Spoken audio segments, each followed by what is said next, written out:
D. Mace, Vingan, and Donick, 1025, 1063 The Game. Broadcasting from the Busy Bee Plumbing, Heating, and Air Conditioning Game Nashville Studios, home of the $99 yearly Beehive membership where the buzz is always about great service.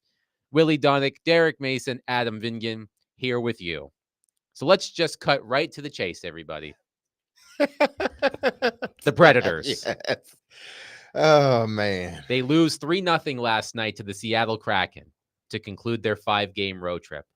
They finished the road trip with 4 losses in 5 games, 1 win, 2 regulation losses, 2 overtime losses. They were shut out last night for the 4th time this season and the 2nd time in their past 3 games, which is tied for the most in the NHL, those 4 shutout losses. They were shut out 3 times all of last season. So they've been shut out more so far through 20 games than they were shut out in 82 games last season. I guess my question is, what are they going to do about it? That's just my question. And I would love to know what you think the Predators should do about it at 615-737-1025. Our phone and text line is driven by WilsonCountyHyundai.com. The Predators have played 20 games, so they're a quarter of the way through the season. They are the 2nd worst team in the National Hockey League by points percentage. The only team worse is the Chicago Blackhawks. That's not good company. I mean, we've talked a lot about this, guys. This team is what it is. It's a bad hockey team. And last night I saw a team that, let me put it this way. I think it's emblematic of the season, everybody, that the Predators were called for a penalty for not even putting the right starting lineup on the ice last night. I didn't even know that was a penalty because I don't think I've ever seen a team put the wrong starting lineup on the ice. And I don't know whose fault that is. But it was a penalty charged to the Predators. They had Steven Stamkos in the starting lineup on the roster sheet. Philip Forsberg was on the ice for Steven Stamkos at opening puck drop, and they were called for a penalty. But it reflects poorly on the whole operation, regardless of whose fault it was. So my question to the two of you and to our listeners is, this team is in a bad way. What are they going to do about it? Well, it doesn't seem like, unless, there's some turnaround in the play, I'm not sure they can do much about it. Now, obviously, the trade deadline hasn't come yet. We are far from the trade deadline. We are far from the trade deadline, but you're asking, like, what can they do? But that's a little bit like that's the, picture for tomorrow. The picture for today is they just got to start playing better. And like you said, that's just been emblematic of how this season has gone for them. That's like saying, we got the first 15 that we went over, 5 times before the start of the game. And we know the cadence, we know it's on 2, everything else. And we know the personnel that's in the game. And then when we get there to roll out there, we call for 3 wides and it's tank. And you got, receivers not in the game that's supposed to be in the game. Or it's on 2 and you know what the cadence is going to be, but then you false start. It's like, dude, we went over this stuff, multiple times. How do you get it wrong? Or how do you have a false start when we went over this? And it's just a microcosm of what the Predators season has been like. Willie, I was listening to Don Sweeney, who's the GM of the Boston Bruins. The Boston Bruins made a coaching change earlier this week. They fired Jim Montgomery, who, by the way, had the best record in the NHL over his 2+ seasons with the Boston Bruins. And one of the questions that Don Sweeney was asked yesterday was about the Bruins' major free agent acquisitions. Elias Lindholm and Nikita Zadorov, both of whom are not playing well. And I'm paraphrasing Sweeney here. And he said, is there a transitional phase when players come to a new team? Yes, but we are well past that now. And these are veteran players, and they should get it together. He didn't say it like that. I'm paraphrasing here. That qualifies to me for Steven Stamkos, Jonathan Marchessault, and Brady Shea. They're still learning the system.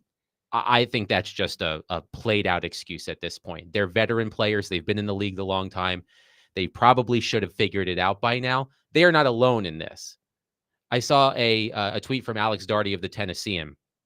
Roman Josi, Philip Forsberg, Brian O'Reilly, Jonathan Marchessault, and Brady Shea combined for 1 goal on the 5-game road trip in all situations. The Predators scored 9 goals on this road trip, and 5 came in 1 game. So, again, the question is, what are the Predators going to do about this?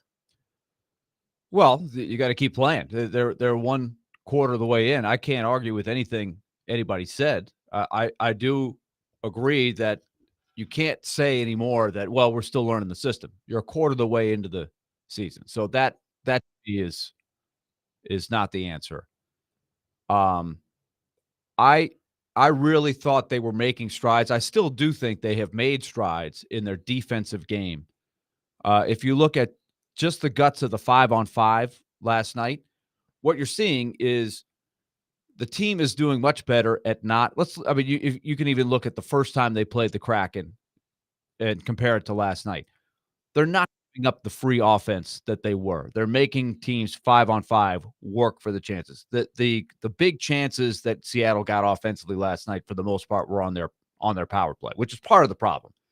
The game really turned last night on a really bad penalty taken by Jonathan Marchessault, who continues to be a guy that has probably struggled more than anybody else. And I'm sure he's as mystified as everybody else around it. I don't know what is going on with him. He doesn't look anywhere close to the player that he has been over the course of his career. And he's making key mistakes at key times that are really, really hurting the team. It's a scoreless game at the end of one. Thank goodness for UC Saros, who is the one guy that's giving them a chance every night. He Sounds was familiar. Incredible last night. Well, that wasn't the case last year. Last year, the team was picking him up, really, for a half of a season. And then he came around, and you started to see a really good hockey team down the stretch. But he had a bad year by his stretch. This year, he's playing Vezina level, and they are squandering excellent performances by him way too often because, as you just pointed out, they can't score. They're not getting anything generated offensively last night. And last night, it probably wouldn't have taken that many goals to win because of Saros. But what's happening right now is they're playing better defensively as a group, but they're just not generating anything. So we can talk about X's and O's, and I probably don't understand it well enough to really tell you why that's happening. But the disappointing thing to me about last night was they looked like they had made some strides. And we discussed it before the game, how big this game was. I wanted to see a team having all things on all cylinders, a team that's desperate to get back in the hunt, that wants to show everybody that they're coming home and they're playing good hockey. And if they had lost last night playing that way, I could have lived with that, and I would have defended them. But I didn't see a lot of jump. I didn't see a lot of passion. I didn't see a lot of great energy from start to finish last night. You're looking around going, where are the chances? Where are the guys getting in there to the scrum, getting to a second level on a rebound, getting into the hard scoring areas, sprinting up the ice, finding ways to make things happen. None of that. And give Seattle credit. They won. They had a 6-game homestand. They won 5 out of 6. So that's not the only team that has gone in there and lost here recently. Kraken are not a bad team. But I was really disappointed that I didn't see any fire. I didn't see the fire other than Saros. Saros he demanded to keep them in that game. That game could have been 1-0, 2-0, 3-0, 5-0. But he kept them in the game, and all it would have taken was 1 or 2 plays to be right there and going in while they're, because you go through struggles offensively. But I don't know. I'm at a loss because I really was I was encouraged after Sunday that they had found something, a little swagger, but I didn't see the swagger last night.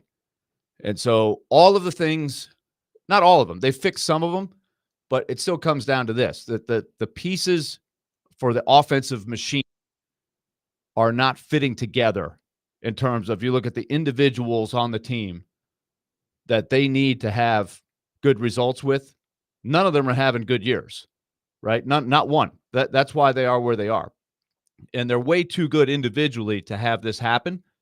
But you can get into the second line center, third line center. That's an issue. That's part of the problem, big time. And that's what Barry Trotz, I think, is probably trying to figure out right now. So what are they going to do about it? I think they probably need a shakeup at this point.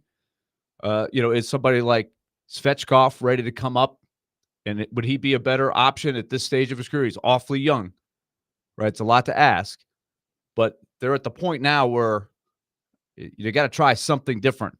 Probably, right? I don't just rolling the same group out there after 20 games. Maybe it will work, but I don't know. I keep hoping there's got to be something better out there. I've seen these same guys do a lot better.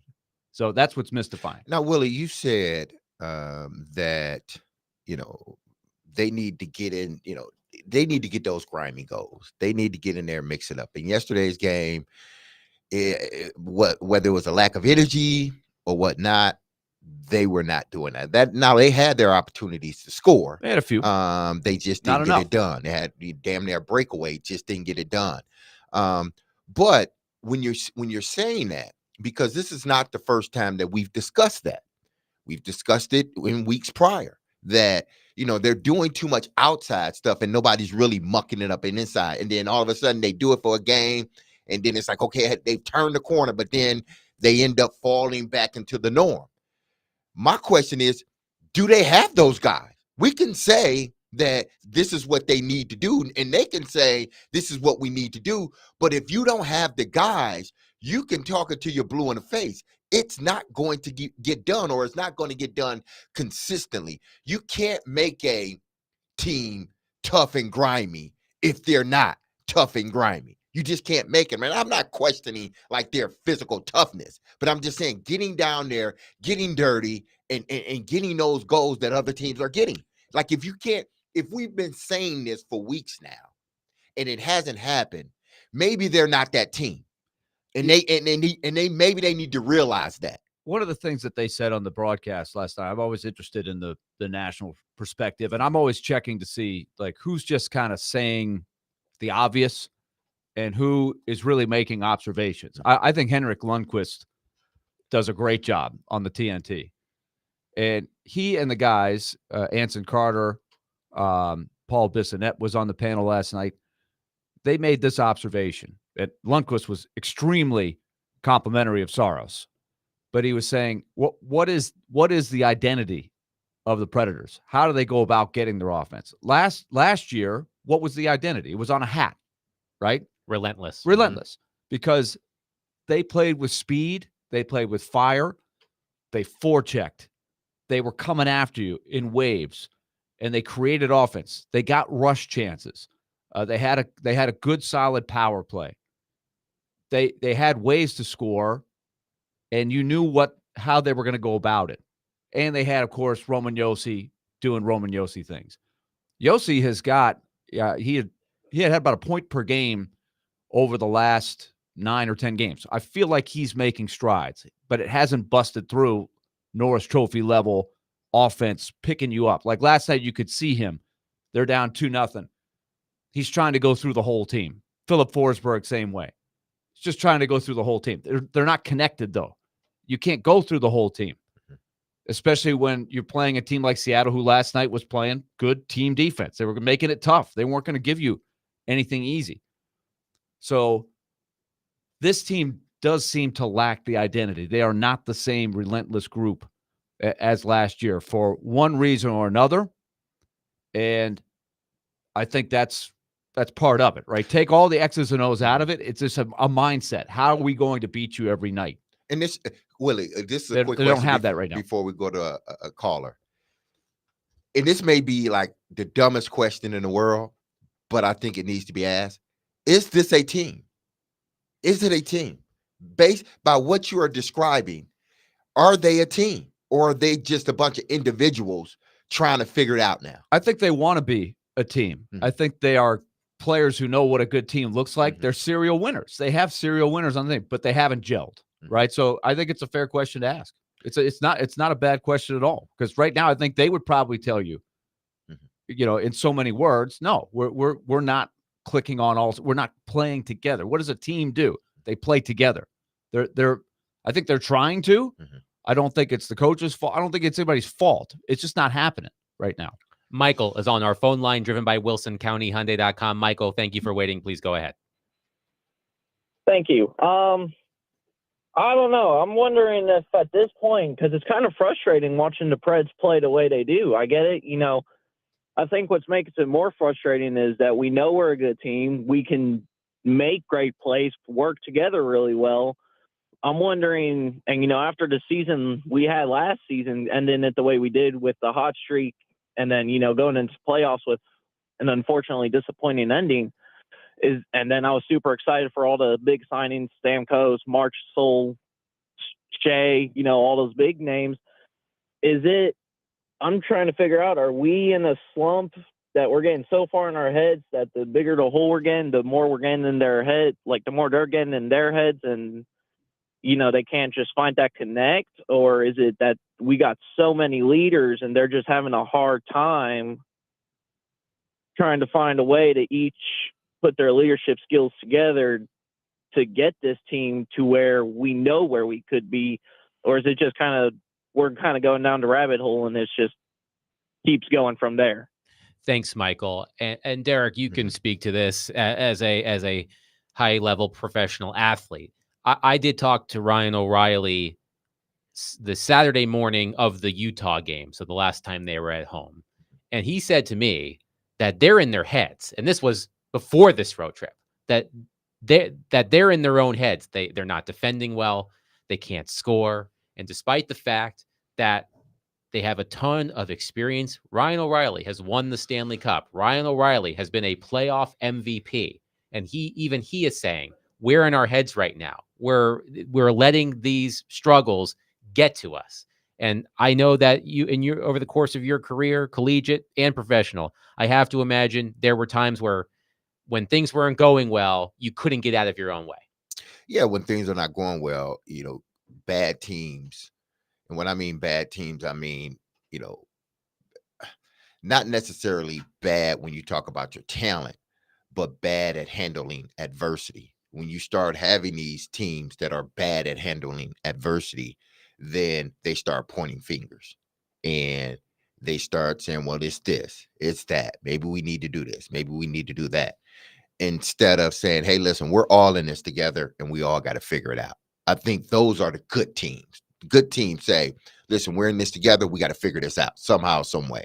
And if it means a guy being demoted or a guy being set down, then that's what we have to do if we're being honest with ourselves, because that's the only way you're going to get out of this is if you're honest with yourself. And if, a guy like Marchessault isn't playing well or Brady Shea isn't playing well, it's not, well, let's keep them in there because we paid them a lot of money and they're here for a while. No, it's, hey, listen, we're not getting the job done. We got to start moving some people around. We got to start doing some things that's going to shock, the roster and help us ultimately, because we've stayed with the status quo for 20 games now. That's fair. Now we have to do something different. 615-737-1025. My question for all of you is, what should the Predators do now? And be realistic. We want to have a constructive conversation about this. So be realistic on what you would want the Predators to do to try to dig themselves out of this, right to ship in any possible way. 615-737-1025. Speaking of the Predators, join the Predators this Saturday for a special 6 p.m. puck drop as they welcome back to Smashville Hockey Hall of Famers David Poile and Shea Weber. There will be a ceremonial puck drop ahead of the game against the Jets. Our coverage begins at 5 on 102.5 The Game and the Game Nashville app.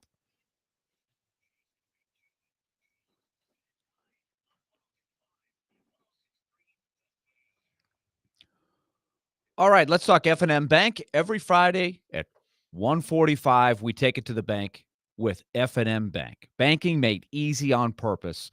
They do such a great job throughout their portfolio of ways they help you do exactly that.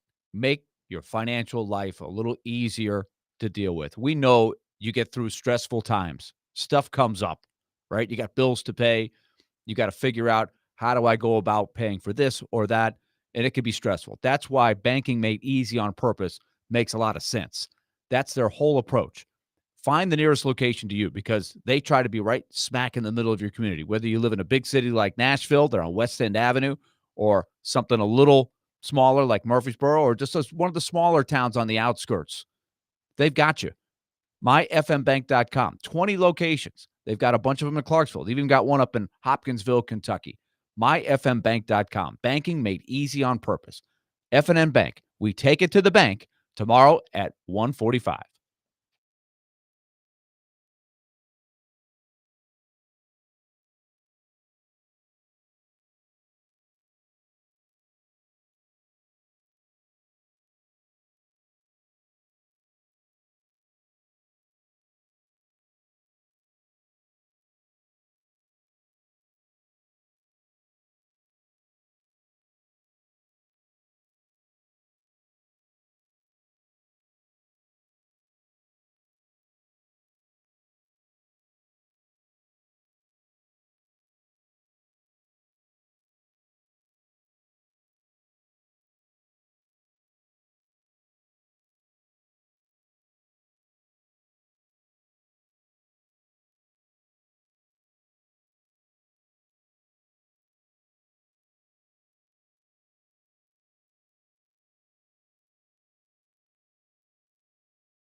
Tune into 102.5, 106.3 The Game this Saturday at 11 a.m. for our college football game of the week. It's a big one. Indiana versus Ohio State. Presented by Twin Peaks Restaurants. Take your tailgate to Twin Peaks, home of 29-degree drafts and wall-to-wall sports. Willie Donick, Derek Mason, Adam Vingan are here with you discussing the Predators. They lose 3-0 last night to the Seattle Kraken to conclude their 5-game road trip. They lose 4 out of 5 on the road trip, 1 win, 2 regulation losses, 2 overtime losses. A question I asked all of you at 615-737-1025 is, what should the Predators do to try to shake things up? Mike in Lebanon says, I want to see guys brought up from the minors and send some guys down. I don't care about guys' feelings or their contracts. Time to shake things up. And Barry Trotz, a couple of weeks ago, made headlines for his appearance on this station with Jared, as he does every Tuesday, talking about starting the rebuild plan. Now, what Barry Trotz meant to say was that he would call up some of the younger players and give them an opportunity to play. It wasn't like he was going to blow up the team that he just built. But it might be time.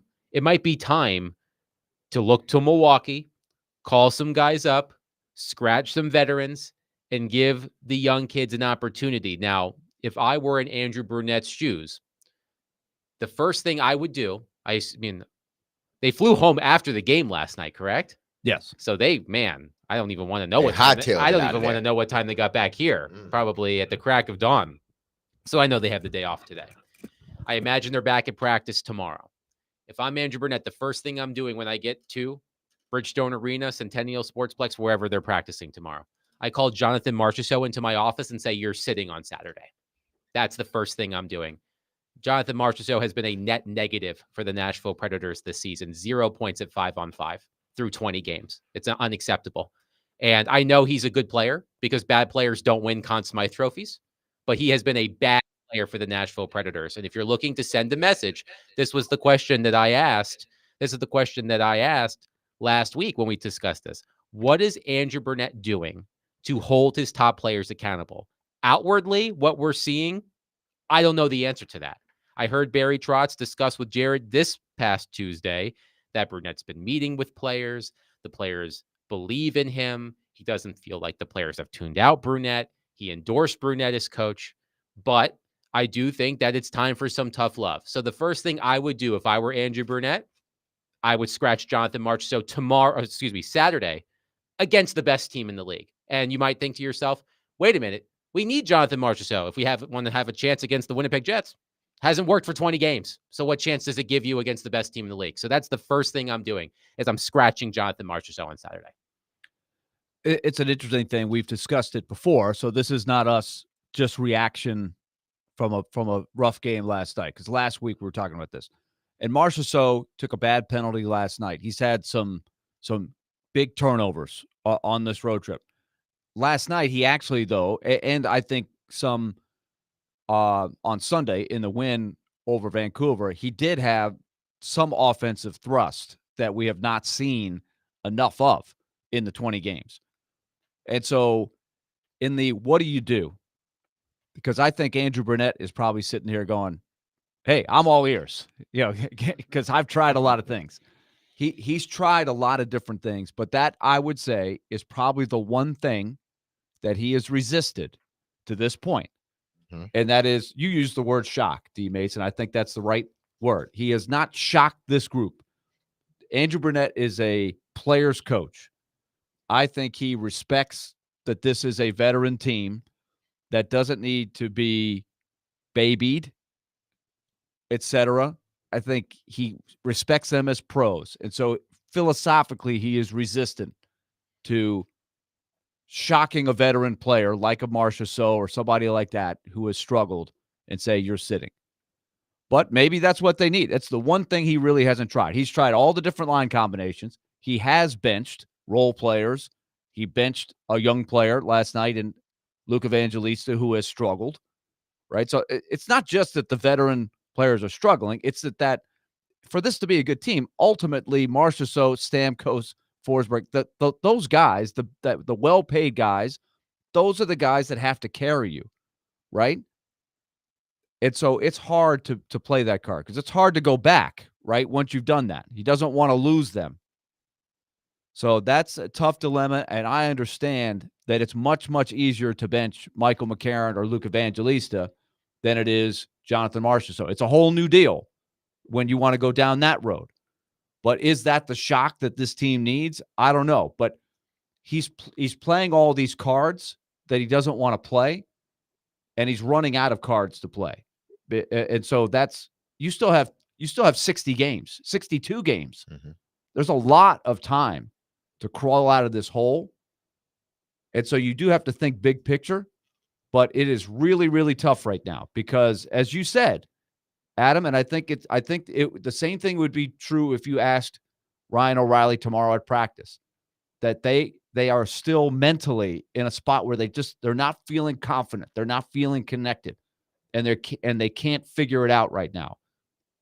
So that's the dilemma. I think it's a fair thing to throw out there, and it's kind of the one thing they haven't done yet. So I don't know. Maybe that's the next move. Well, they're gonna have to do something. Because it's either, and listen, we are far from this, but I think it has to be brought up.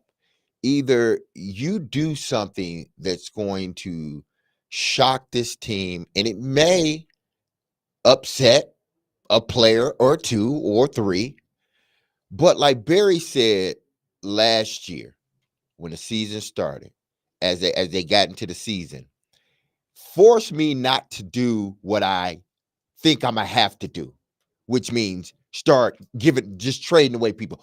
Force me not to do that, because right now I'm getting to that point where that's what I need to do to show y'all that I mean business. Like my mom used to say, I can show you better than I can tell you. Okay, and that needs to be Coach Bruno's approach. Listen, I've done it sort of y'all way. Right. I've given you runway. Exactly. I've given you runway to figure it out on your own. Absolutely. Yes. So now I got to show you. I'm going to have to do something. And it may not be popular in the locker room, but I may have to do something in order for things to change. Because if we get in this too far, I can't do it then. Right. And he's going to look around saying, look at what the Boston did. I got to do what I have to do to try to survive here. But he needs the backing of his captain. He needs the backing of his captain. He needs to go to his captain and say, listen, these are some of the things that I'm thinking about doing moving forward. Now, are you okay with this?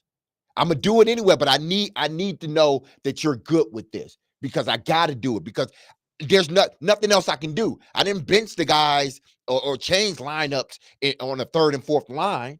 I've done the things that I should have done early on, but now I can't do no more. So I got to have your backing. I got to make sure you're on the same page as me, because if not, then I'm going to lose the locker room, because if I make this move that I have to make and no one's on board with it, not even the captain, then now I'm going to seem like the bad guy. And no one's going to want me in the locker room. And then they start tuning me out. So I got to have the support of my captain when I do this, whether it's Marshall Schultz, whether it's Stamkos, whoever.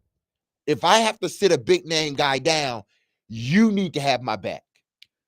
The other part of this, to going back to what the texter threw out there, Adam, we got to bring people up. We got to do something. Their hands are tied to a degree. They don't have a ton of salary cap space. Now, one thing that has been very encouraging, Milwaukee has played very well. They feel like the young players are making strides. The guys who need to be making strides are doing well. Reed Schaefer, Joachim Kemmel, Fedor Svechkov, who was injured some, but he looks very good. Now, it's a lot to ask for these guys to come up and fix all of the problems. But if you're looking more long-term, maybe they can give you a little shot in the arm in the short term, and this will speed up the process to where they can be really good players. The problem is you don't have a lot of cap space, and you don't have a lot of roster spots. You don't have a lot of flexibility. A shocking move would be to send down Luke Evangelista, who seems to have lost some of the swagger that made him such an effective rookie last year. He's the one guy that you could probably send down without waivers. Otherwise, you would have to waive somebody like Tomasino or Parsonen to free up roster space. So it's a little complicated if you want to bench a bunch of guys, right, and bring up young guys, because it's tricky how the roster works that way. And then you find yourself in a deal where you lose an Eeli Tolvanen on the waiver wire, and he does really well for another team. Like Dante Fabro, not surprisingly, on a team that's very loose with low expectations. I think Dante Fabro is going to play 5, 6, 7 more years in the league on some level. But for them to create a little bit of cap space to try to make some changes and address some of the things going on, they had to waive him. in order to clear up the cap space. Tristan from Brentwood is on our phone line, driven by Wilson County Hyundai.com. Tristan, thank you for calling. Please go ahead. Thank you for taking my call. How about we trade Roman Josi? He's a captain, and maybe he's one of the problems. And give captain to somebody else. I'm going to cut you off there, Tristan. Thank you for the call. I want to be. They're not going to do that be as much as you want. Tristan. What was the key word that I used last segment? Realistic. Let's just break this down for Tristan and anybody who's harboring these particular feelings. We do Roman like your call, Josi though, Tristan. has a full no movement clause in his contract. He has total say over his situation. So even if the Predators wanted to do that, Barry Trotz walks up to Roman Josi. Roman, I'm thinking about trading you. No. Okay. That's it. That's not going to happen. The other thing I want to bring up too, and Willie, I know I've heard this a lot over the years. Take the C off of Roman Josi. He's not a good leader. I've been around Roman Josi for a very long time. I think Roman Josi is a good leader. He is one of the best players at his position in the NHL. He hasn't had a great year relative to what we've seen from Roman Josi in recent years, but he is one of the best defensemen in the league. And I think people have, I'll give you a perfect example. On Saturday, Shea Weber will be here. The Predators will honor Shea Weber and David Poile as part of a pregame ceremony. They were inducted into the Hockey Hall of Fame last week. Shea Weber was the captain here for a long time. People see Shea Weber, right? He's a mountain of a man.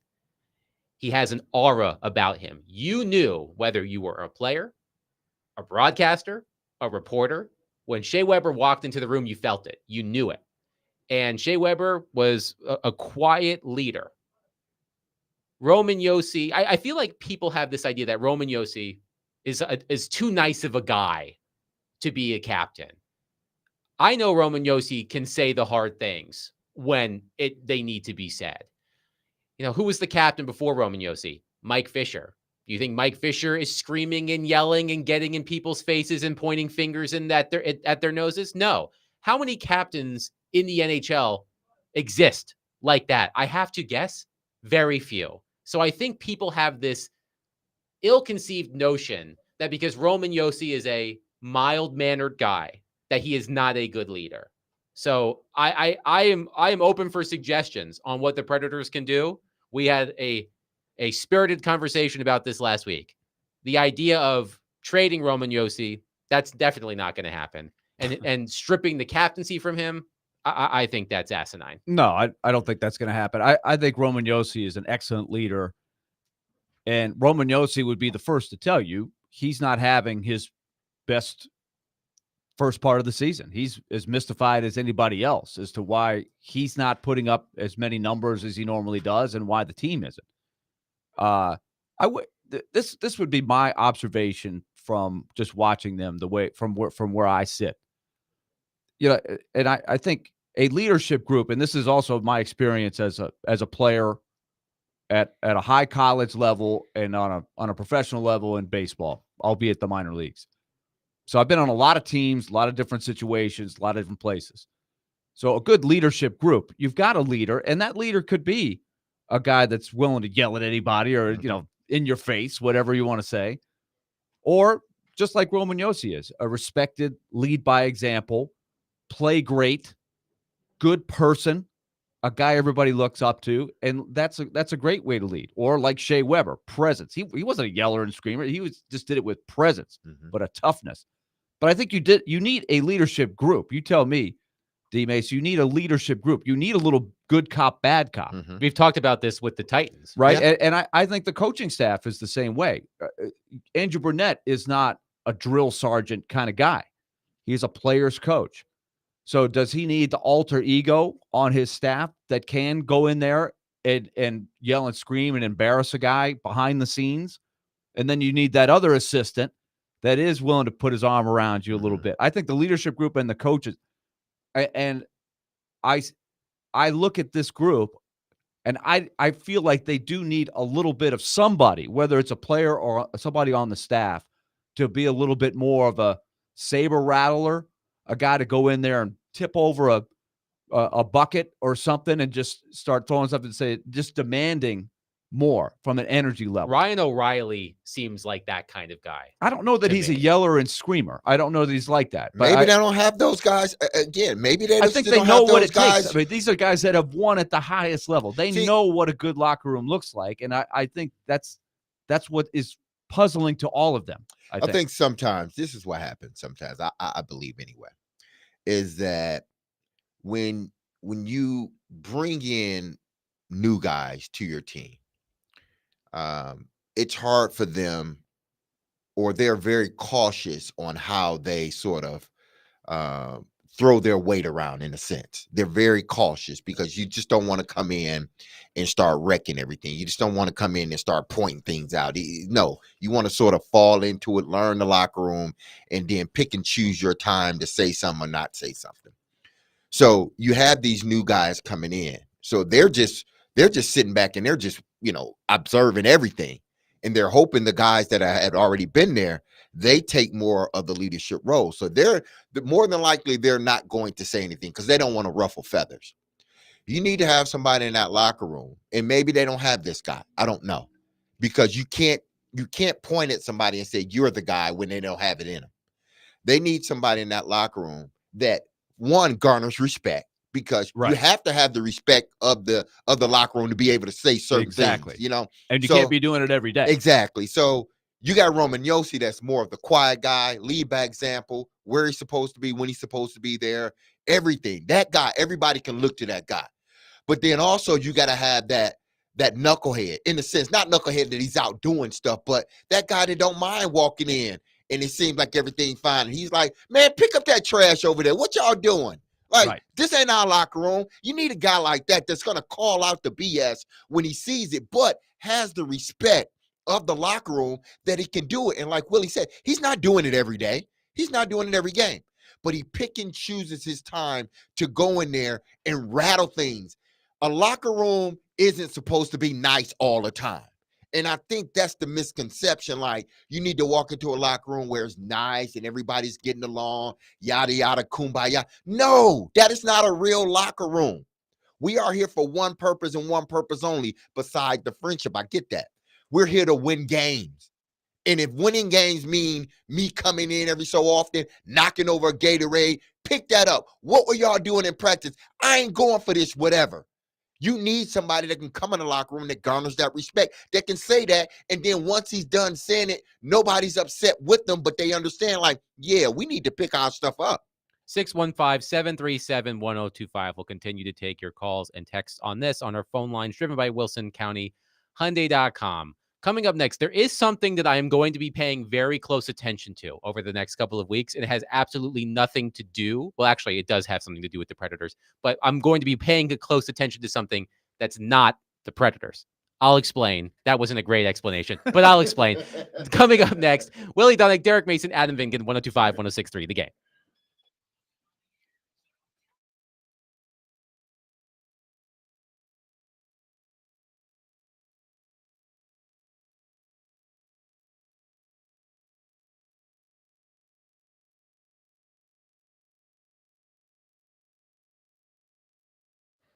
All right, let's talk Lee Company, Predators, and the Winnipeg Jets on Saturday. That is the next chapter in the story. And Lee Company is always there as a sponsor for Nashville Predators hockey. They have been for years, and they will sponsor our radio coverage as well. Lee Company also has you covered in your home.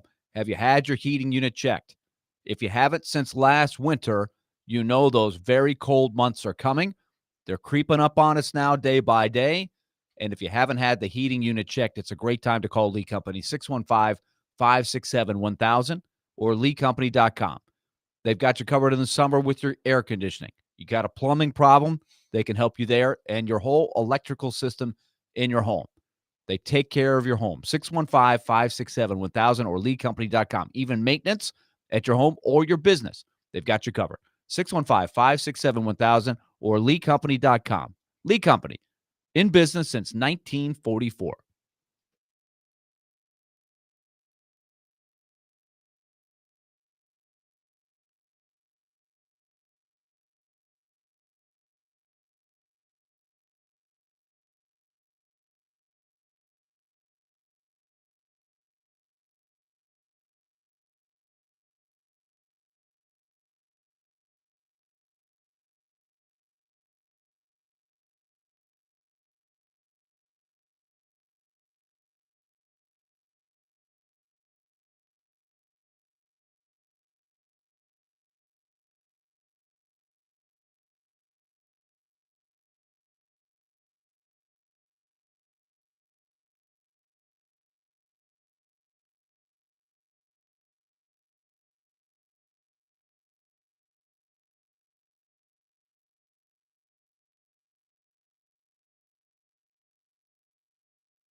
Tune into 93.3 FM Totally Hits Nashville this Saturday for MTSU football. The Blue Raiders will take on New Mexico State with a kickoff time of 1:30, and the pregame will begin at noon. MTSU football coverage on 93 FM Totally Hits Nashville is presented by Sloan's Motorcycle ATV.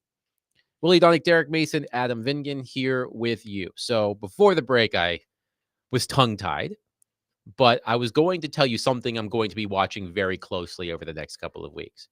And understandably, we have a lot of text on our text line driven by WilsonCountyHyundai.com pointing the finger at Andrew Brunette.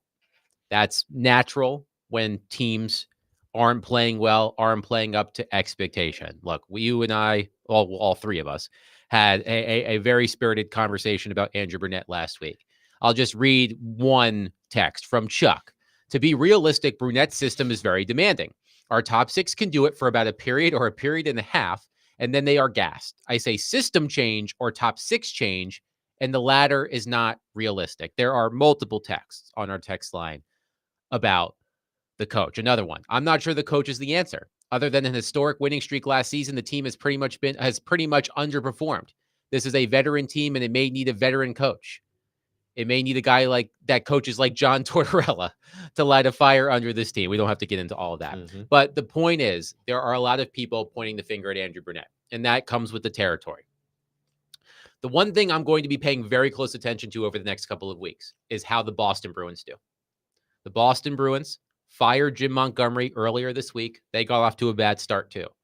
Jim Montgomery, in his 2+ seasons as head coach of the Boston Bruins, had the best record in the NHL. Remember, his first season, they had the best regular season in NHL history. If I recall correctly, they won 65 games. Now, they lost in the first round to the Florida Panthers, who went on to compete in the Stanley Cup final. Last year, another good season. They won a playoff round. They beat Toronto in 7 games, and then they lost to Florida again, if I recall correctly, in the second round. So they lost to the Eastern Conference champion both years. Yes. Very good coach. Very good. I mean, they're not a good team this year, but he was a good coach. We talked about this last week, Willie. In the NHL, more than any other league, they are quick to fire coaches when things don't go well. And I heard Barry Trotz on with Jared on Tuesday endorsing Andrew Brunette. I'm not expecting the Predators to make a coaching change, but I want to see what happens with the Bruins. If the Bruins, who are now coached by interim coach Joe Sacco, who does have NHL head coaching experience, I forgot that he coached the Avalanche for a few years a while ago. I want to see how they perform, because let's just say over their next 10, 15 games, they look like the Bruins of old. I think that will lend credence to the theory that I shared with you last week that coaching changes in the NHL do have a positive impact on the teams that make them. I have the data that supports it. I went back at your behest, Willie. I pulled more data. We don't have to talk about it, but I do right now, at least. But I do have the data that points out that teams that fire coaches in season get a bump in the standings as a result. So I am going to be watching the Bruins very closely. If the Bruins continue to play like the way they've been playing, they needed a coaching change. But if the Bruins take off and the Predators continue to sputter and Andrew Brunette continues to coach, I think it's going to come down on him pretty hard from the fan base. I think it's natural that comes up. The question is, what is the real solution? I was shocked that Boston played that card when they did. And even Joe Sacco, the tone of him coming to the podium was kind of one of guilt. Like, yeah, I'm here, but it's bittersweet, right? I think were the words. Like, he's from Massachusetts, this guy. It should be a thrill, a dream come true to be the head coach of the Boston Bruins. But he was an assistant under Jim Montgomery. He knows what the deal is. Everybody in that room loves Jim Montgomery. Everybody knows that they are number one in the league in wins and losses since he took over. They know it's not his fault. But whoever decided, whether it was just Sweeney, the GM, or somebody above the GM saying, we got to make a change, they did it. And so there was like, all right, here I am. And you're right. Maybe they'll get a big bump. And I don't doubt your data. The data is what it is. A lot of teams do get a bump. It doesn't always work, but plenty of teams do get a bump by just changing it up in the room. And it really stinks because, again, from where I sit, I see these guys working so hard. I know them as people.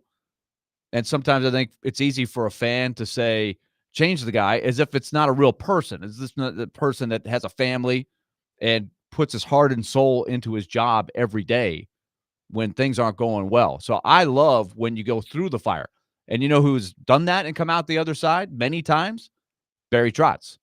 That guy has gone through the fire. Even when he won the cup at Washington, and you watch that team closely, Adam, how many times was he sort of on the brink with really good teams that could not break through?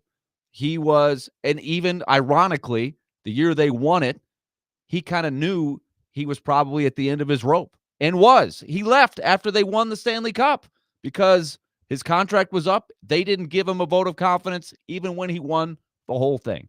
So he's got a unique perspective on a coach who is struggling to find the right answers. 615-737-1025. Silly Underdog Picks is next. But before we get there, tune into Stillman & Company today from 2 to 6 for your chance to win Jelly Roll tickets for his performance at Bridgestone Arena on Tuesday, this coming Tuesday, November 26th. Jelly Roll ticket contest is supplied by Chiba Hut Subs, serving up dank food and chill vibes. Now open in Donaldson.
There's no need to fear.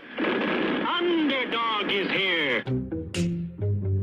D-Mays, Finken, and Donick, 102.5, 106.3 The Game, broadcasting from the Busy Bee Plumbing, Heating, and Air Conditioning Game Nashville studios, home of the $99 yearly Beehive membership, where the buzz is always about great service. It's time for Silly Underdog Picks. I was interim commissioner last week. I did okay, but there's only You did all right. There's only one Willie D. Willie, oh Willie D, Willie D.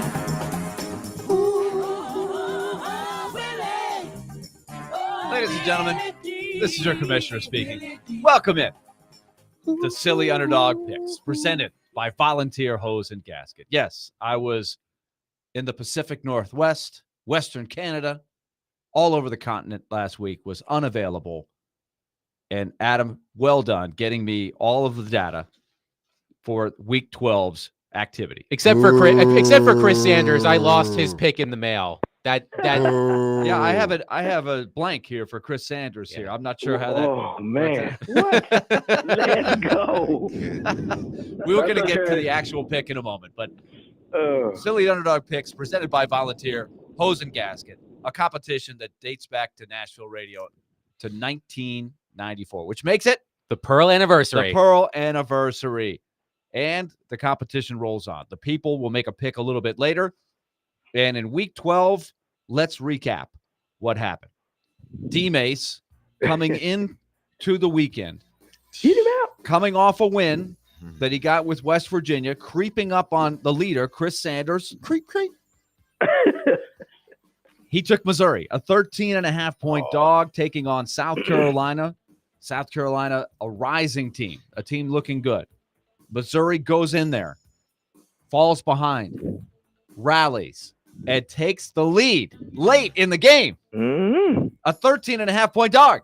Mace, just give me your thoughts around as that was unfolding at about, 5, 6 o'clock Nashville Yeah. time?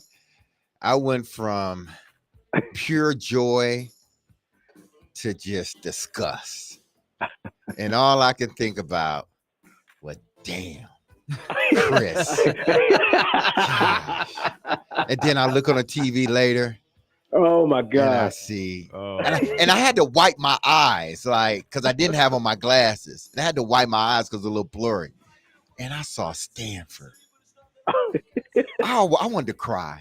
I really wanted to cry. So as it turns out, South Carolina pulls it out with a late touchdown. Man. 34-30 is the final. They missed the 2-point conversion, but they win at 34-30.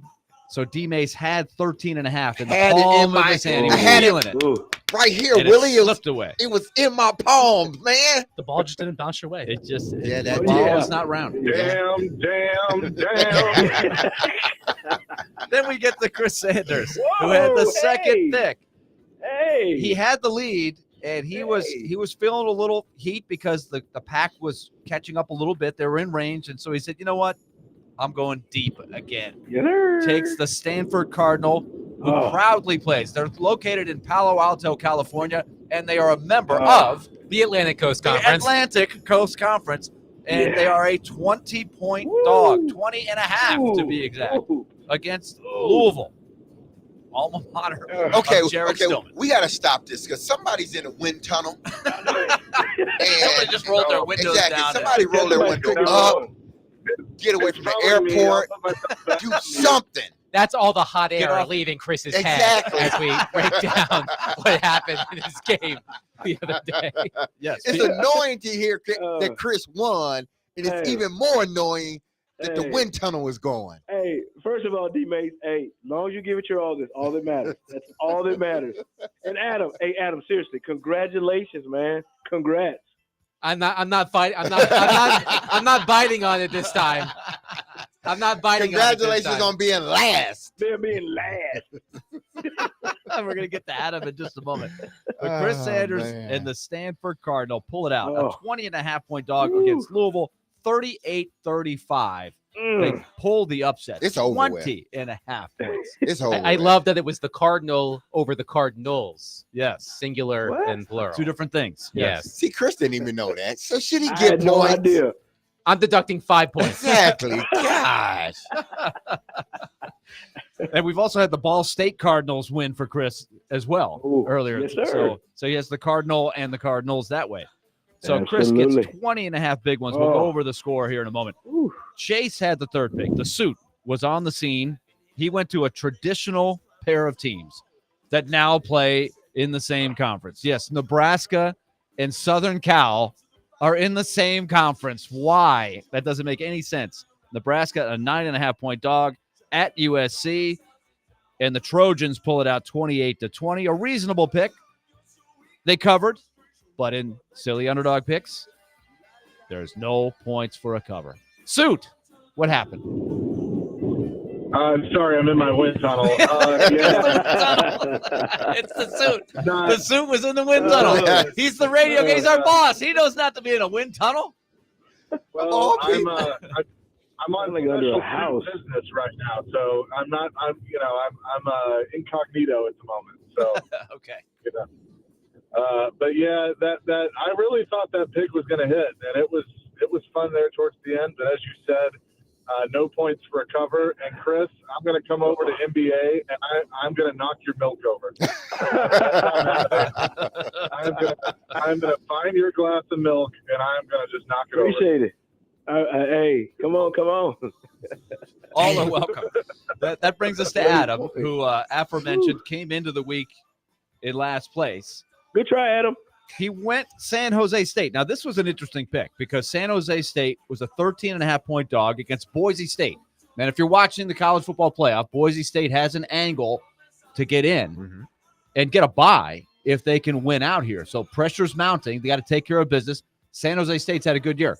And Adam, just take me through the game because the final is 42-21, but that doesn't tell you the story. San Jose State jumped out to a 14-0 lead early in the second quarter. If I recall correctly, on the ensuing kickoff, they force a fumble to get the ball back. I believe it was 4th and 1 at the Boise State one with an opportunity. They went for it. I think they were called for an illegal formation penalty or an illegal receiver downfield penalty, so they turned it over on downs. And then from there, Boise State just recovered. So I was feeling pretty good about it early on, but the score, as you said, ended up being lopsided. 42-21. It was still up for grabs in the fourth quarter. Yes. And they just could not find that extra gear. Boise State remains in the driver's seat to make the playoff. And the people went down. Steven decided to go big. He went UL Monroe, 24-point dog against Auburn. He must be an Alabama fan or something very much against Auburn. He sounded like a seasoned sports bettor. He Yeah. referenced something about Auburn against the spread or UL Monroe I against didn't the hate spread. that pick. Chase did not hate the pick pick. when he made it. But Auburn won easy, 48-14. So the people are 4-7. So here are the standings at the end of 12 weeks. Chris Sanders with the big bump is now at 58.5 It's so on the year. 58.5. Second place is Chase at 29.5. D Mace at 18.5. Adam 13.5. And the people 14.5. Oh, So that brings us to week 13. Still time, but now Chris solely in the driver's seat. And Chris Sanders has Yes, the first sir. pick of the week. yeah.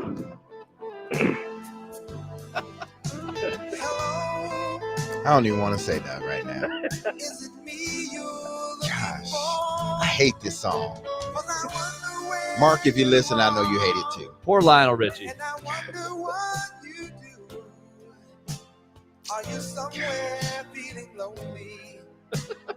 Listen to this, Chris Sanders. He's got his phone light on. He's got a bunch of Montgomery Bell Make the Academy pick, students. Chris. Man, pick your damn team, man. He's got like the lights off in the school. He's got his light on his phone. He's just going back and forth. I just swaying. wanted to savor the moment. That's it. I That's wanted what to he was savor the doing. moment. That's enough savoring. He was enough savoring. savoring. Man, pick your damn team. Sportsmanship, guys. Pick your damn team. Hey, man. Come on.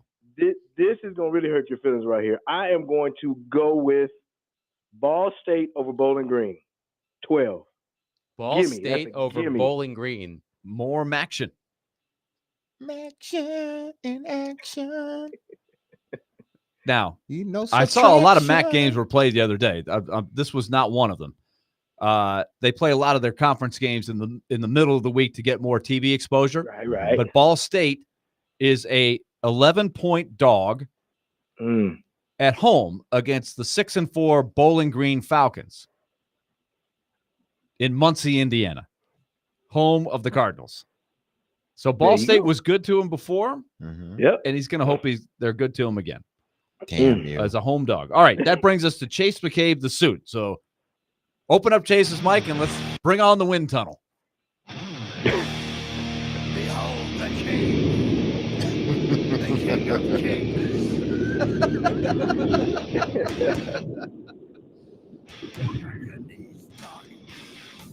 The wind tunnel is open, and let's make a pick. There's some people listening that probably will get this, but whoa. Houston, give me the Bearcats of Cincinnati. The Bearcats of Cincinnati. Okay. Is anybody, by the way, if you want to have some fun, look at the Big 12 standings and ask yourself, first of all, look at all these teams. And then second of all, going, I didn't know that team was in there. I didn't know this I had team no was in idea there. Cincinnati was in the Big 12. Well, now you do. Now I do. Hey, Adam, they don't either. Cincinnati is an 8.5-point dog on the road at Kansas State. Now, I did know that Kansas State was in the Big 12. They've been in there for a while. Cincinnati at 5-5, and they will play at Bill Snyder Family Stadium. Sounds like a nice place. A family stadium. Nice place for the kids. Nice place because it's about the kids on ESPN too. Not this show. This show is not about the kids anymore. Not according to DBase. No. Okay. Chase has his pick. He needs points badly. Going 8.5. That brings us to Adam Vingan for pick number 3. The wind tunnel can now be closed. Thank you.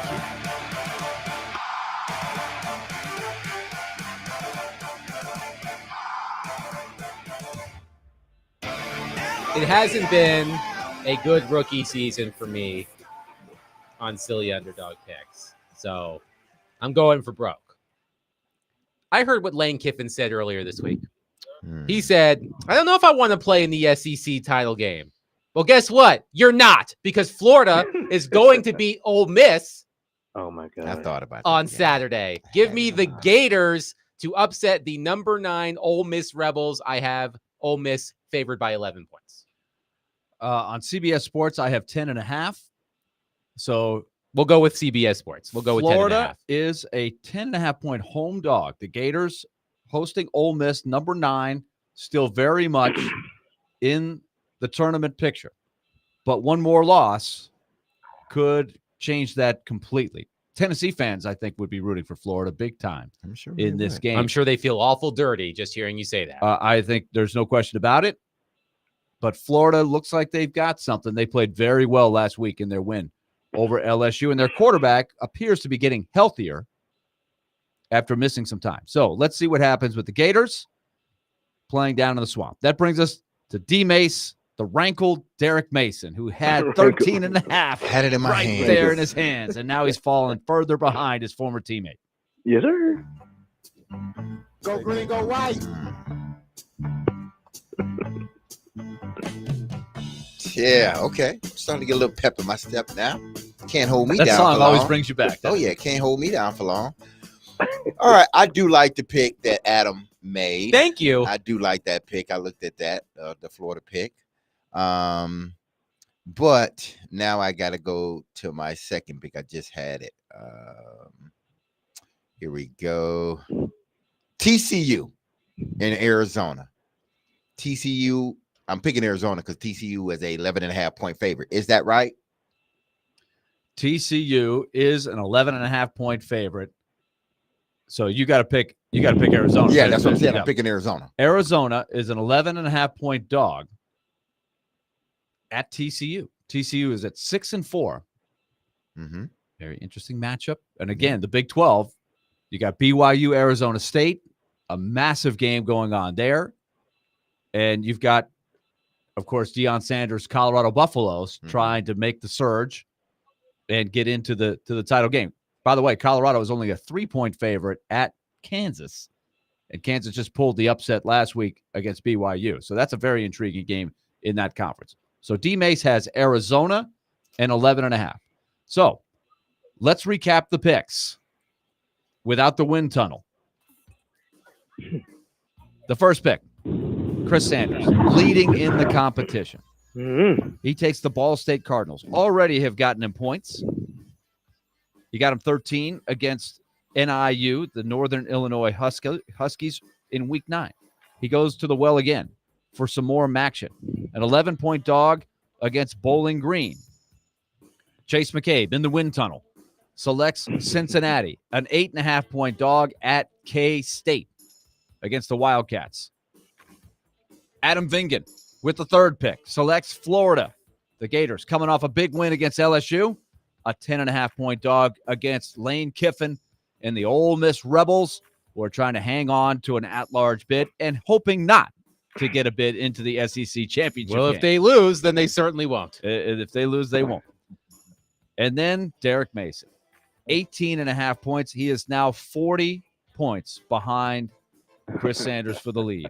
He needs a big win, and he's going to the Arizona Wildcats, an 11.5-point dog on the road against TCU in Big 12 play. Now, if you want to make a pick for the people, you got to get on it right now. 615-737-1025. And if you win for the people, you get a prize.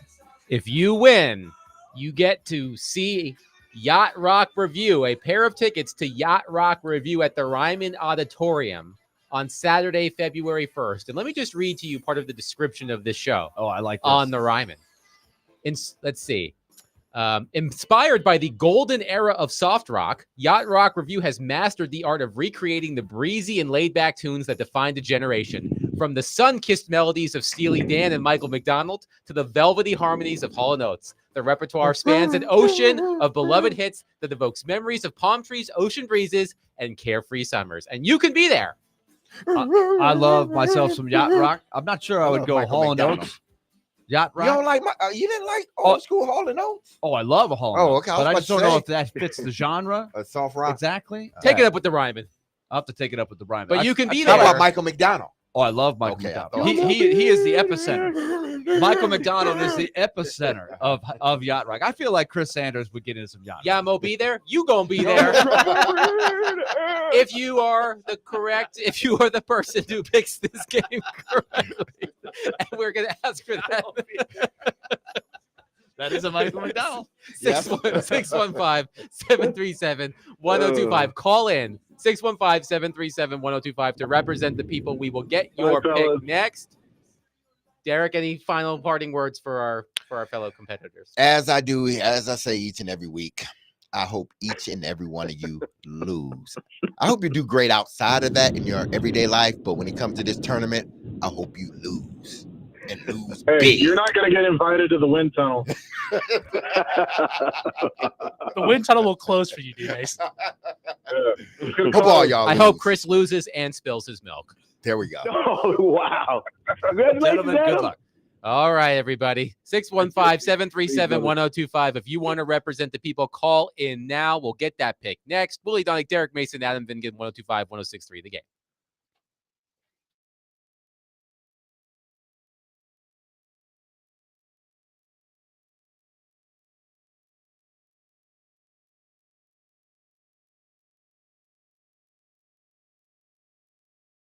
Hey, this is Derek Mason, and you heard me tell you about Dr. Lodge and his staff at Cool Springs MD for some time. If you set out to lose some weight, chances are it's not your first time setting a resolution to shed some extra pounds, only to face disappointment. But at Cool Springs MD, Dr. Lodge and his team understands the frustration of this cycle.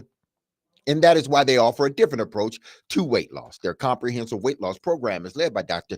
Jeffrey Lodge and addresses the root cause of weight gain. With tailored nutrition, exercise, blood test supplements, and more. They will customize a program specific to you and no one else. So connect with Dr. Lodge at CoolSpringsMD.com today to schedule your appointment for a personalized weight loss plan just for you. That's Cool Springs MD, where your weight loss journey becomes a success story.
This week's Nashville's best deal is Bavarian Beer House, Nashville's only authentic German beer hall, a place full of fun, food, music, and most importantly, beer.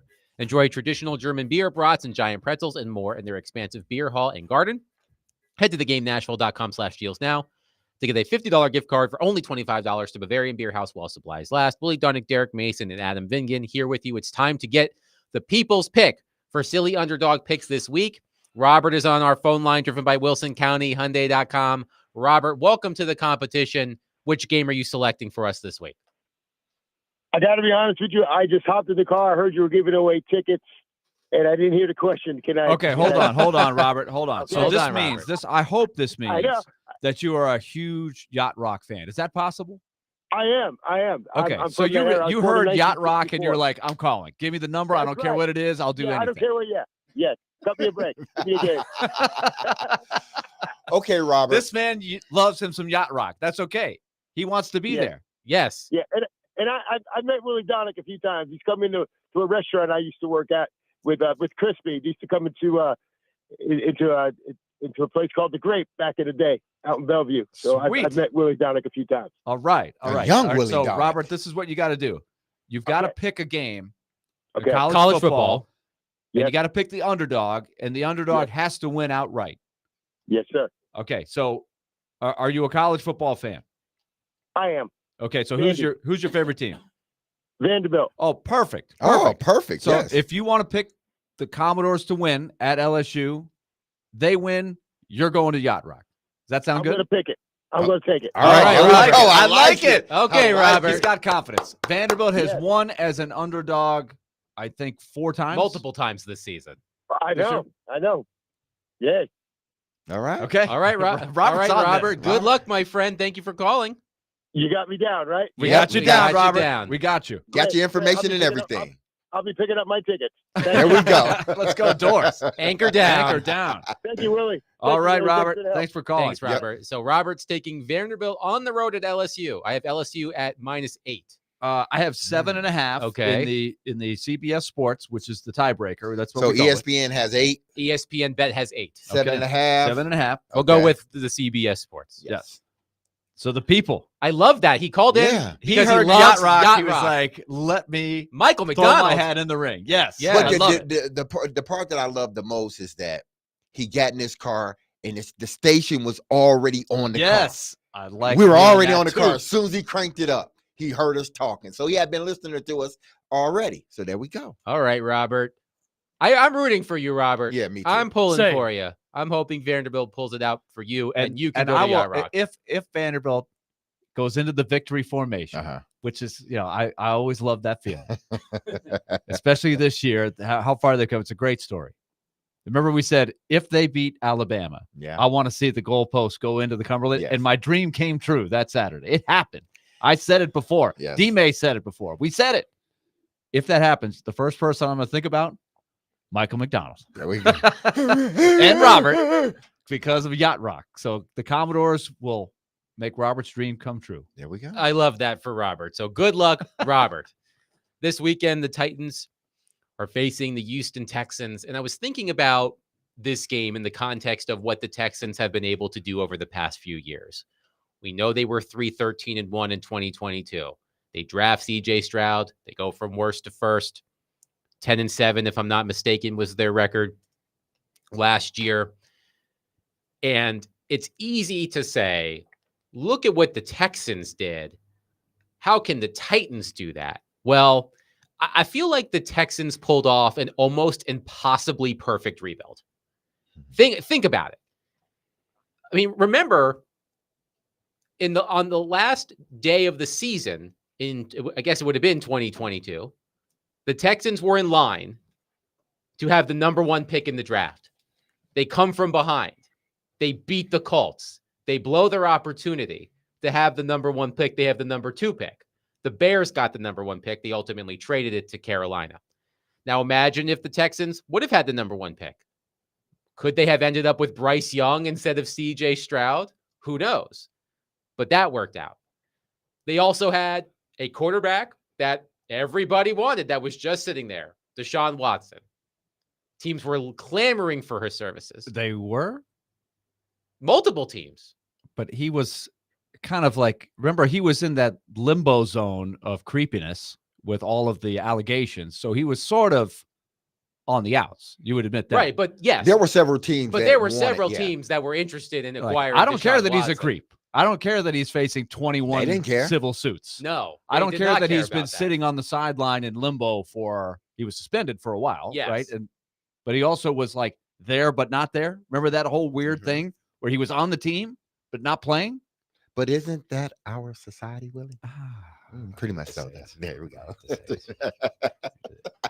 All right. But all I'm saying is at the time there was a little bit of buyer beware, right? You Yes, sure but- you want this guy? But even so, they found a sucker in the Cleveland. They did. Yes, they did. In the Cleveland Along Browns. come the Cleveland Browns. Along come the ding, Cleveland ding. Browns, who mortgaged their entire future to acquire Deshaun Watson. This is independent of the contract they gave him, Mhm. but they mortgaged their future, multiple first-round picks God. and more, to acquire Deshaun Watson. Did they have to compete with anybody else? Was anybody else offering anything close to this? I can't. No. I don't know. Can you imagine the Texans when they took the phone call and they heard the Browns offer, okay, here's what we want. Just hear me out on this. We're going to give you a gazillion first round picks for a guy that you don't want, that doesn't want to play there. And we'll make sure Um, that he. Deal. Like, do you think that took even 1 second for them No, to? I think they were like, let me think about this for a second. I'm gonna call you back. And they probably got off the phone like, oh, we got him. We They got just him. all started laughing. yeah, just we like, got him. "Ah, That's right, idiots." that's right. Call him back right now. Done deal. Wow, Cleveland Browns. So with that boatload Mhm. of picks, they use some of that to trade up to number 3 in the draft. They use their own pick on CJ Stroud. They use some of those assets to trade up to take Will Anderson. They use some of those other assets to trade up in the 3rd round to take Tank Dell. Mhm. And I believe they even use some of the assets to acquire Stephon Diggs in the trade Yes, they did. with the Yes. Bills. So that's Will Anderson, that's Tank Dell, that's Stephon Diggs as a result of the Deshaun Watson trade. And it's easy to see that the Texans went from worst to first. Remember, over a 3-year stretch between 2020 and 2022, they were the worst team in the NFL. They had an 11-38-1 record. They did not have first-round picks in 2020 and 2021 because of the Laramie Tunsil trade. Now Tunsil has become a key part of that team, but they didn't have first-round picks those 2 years. So it's easy to look at what the Texans did and say, how can the Titans do that? Well, as I said, it was an almost impossibly perfect rebuild. It was the exception, not the rule. But I'm looking at what the Titans could do to at least attempt to do the same. Is it trading down in the draft and getting a haul of picks like they did in, what was it, 2016? Mhm. Is it that? Yeah, they had the first pick. Like John Robinson inherited the first pick in the draft. So that gave him something to deal to get a bunch of assets, right? Mhm. And that's what the Deshaun Watson thing ended up being. I don't think you could possibly reenact that. No, that is a once in a generation blunder by the Right. Cleveland Browns. But let's not forget, let's wind it back a couple years because the Texans, when they had Deshaun Watson before all of the stuff started happening, they still managed to go 4-12, then 4-13, then 3-13-1. So they had 3 years of being kind of the laughing stock. was that between 2020 and 2022? In 2019, the year that the Titans made the AFC Championship game, Mhm. 2019, the Titans, as you recall, lost to the Chiefs at Arrowhead after making the great run, beat Tom Brady, beat Lamar Jackson. They go to Arrowhead. They had the lead at halftime. But the week before, when the Titans beat the Ravens, Deshaun Watson and the Texans were throttling the Chiefs for the Yes. first half. I forget what the biggest lead was. It It was was- like it 28 was to a 7. I think it was 28. 24-0, yeah, right? 24-0, I think. That Yeah. sounds right. It was a huge margin, and they collapsed. So that's how good the Texans were. It was 24-0 Houston. 24-0. So the Titans actually could have played the Texans to go to the Super Bowl, but then the Chiefs found the groove and came back. We know what happened. But after that, they hit the skids. Remember, they traded a bunch of draft picks. They had the whole Bill O'Brien fallout. He got fired. They traded DeAndre Hopkins, not a good trade at all. They had the whole Laramie Tunsil trade, so they traded a bunch of assets to get him. So they had 3 years of being the doormat. So it wasn't as quick a rebuild, I think, as some people think. When you go last to first, they're like, well, see, they anybody can go last to first. Right. But they had 3 years of rebuilding. So let's not forget that. Yeah, you can't. And to just say, well, look at the last year before they went from worst to first. Well, no, you can't do that. I mean, you can if you want to, make your point, but you have to go a little bit further than that, like Willie said. And this is why they've been able to sort of gradually go from worst to first. Now, it wasn't a gradual because those 3 years were bad, but then you get what many are looking for is your quarterback. But here's the thing. They did really good with drafting. CJ Stroud, draft pick. Nico Collins, draft pick. Tank Dell, draft pick. John Meacham, draft pick. Will Anderson. Juice Shrugs. I'm just talking about offense. Oh, Juice okay. Shrugs, draft pick. Titus Howard, draft pick. I believe Jared Patterson, their center, draft pick. These are all starters for your team right now. All of these guys that I named on offense are draft picks and starters. And all of them were not first-round picks. They were in between the first and the sixth round. But they all have managed to become draft picks. That is what? That is taking guys that you drafted and developing them. And developing them and getting them while they're young, so you don't have to pay them a lot of money to begin with. And then you hitting it out of the park with your quarterback. That's what the Houston Texans have been able to do. That's what the Detroit Lions have been able to do. It wasn't a going worst to first and how do you do it? Nobody just goes from worst to first. It's a gradual thing in the NFL. They drafted well, and those young guys started to progress in the system. And then lo and behold, they go get a new coach, they go get a new offensive coordinator. And by golly, they find their quarterback. That was the missing piece. And that is just offense. We ain't going to even talk about the defense where they went and got Will Anderson and Stingley Jr., 2 guys in the first round that are high contributors, Pro Bowl players for this team.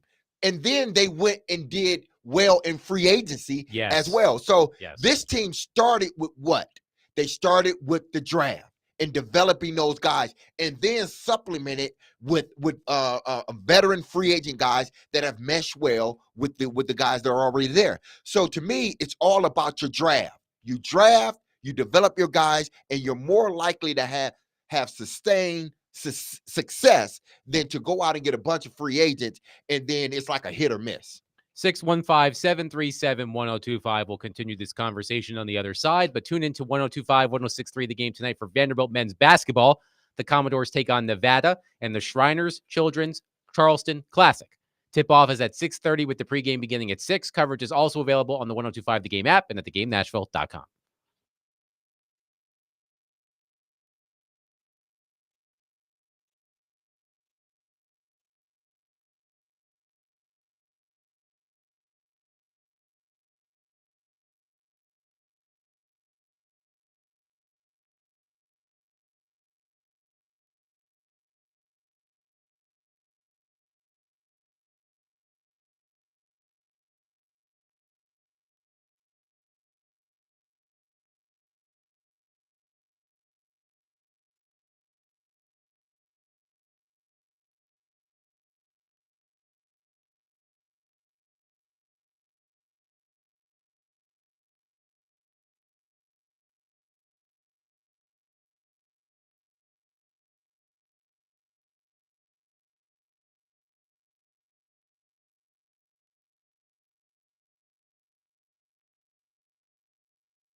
divisional games kind of litmus tests when they're the teams you're going to ultimately playing for a playoff spot against. And when you talk about that incremental improvement under the surface, they're big. They're big for us, regardless of record, because these are the teams you want to play well against. And this is your path to the playoffs is going to always run through the division every year, and you want to play well against your division opponents. There's always, it's always a little bit harder. It's a little bit faster. There's something more to divisional games because they mean a lot. They count for more in that regard. So regardless of the record, it's for us is a opportunity for us to go put our stamp on what we want to look like in the division this year. We've had one opportunity and didn't win it, and so we get a couple more here coming up, and we'd like to put our best performance on the field against the teams that we got to play twice a year.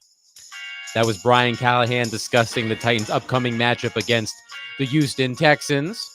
Willie Donick, Derek Mason, Adam Vingan here with you talking about how the Texans were able to turn things around and what the Titans could do to possibly replicate that. I'm not sure how doable it is when you consider all of the things we discussed in the previous segment. But I did find this section of a story written by Nick Sussin, the Tennessean, to be quite humorous.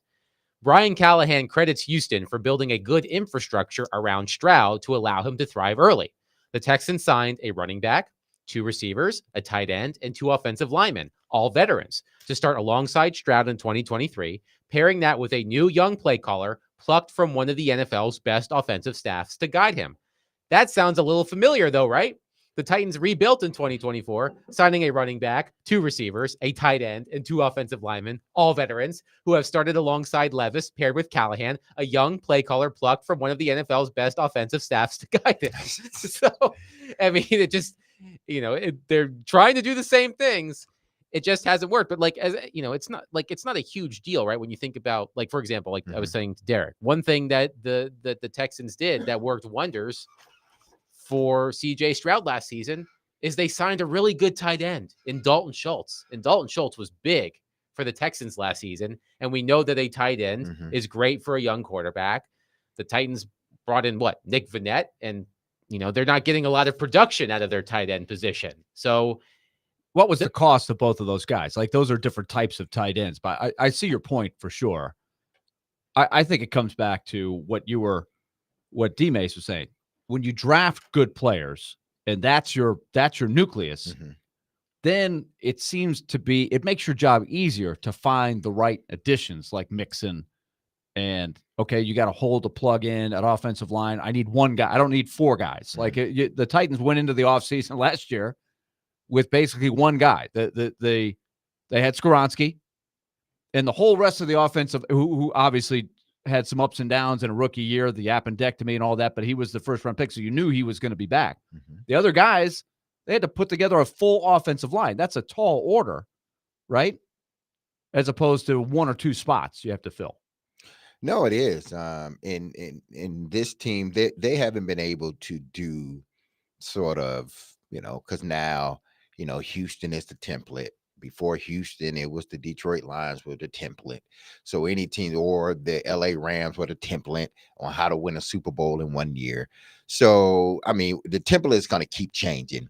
If a team ends up, a team that doesn't have success for some years and they end up having success, then there's always, well, what did they do?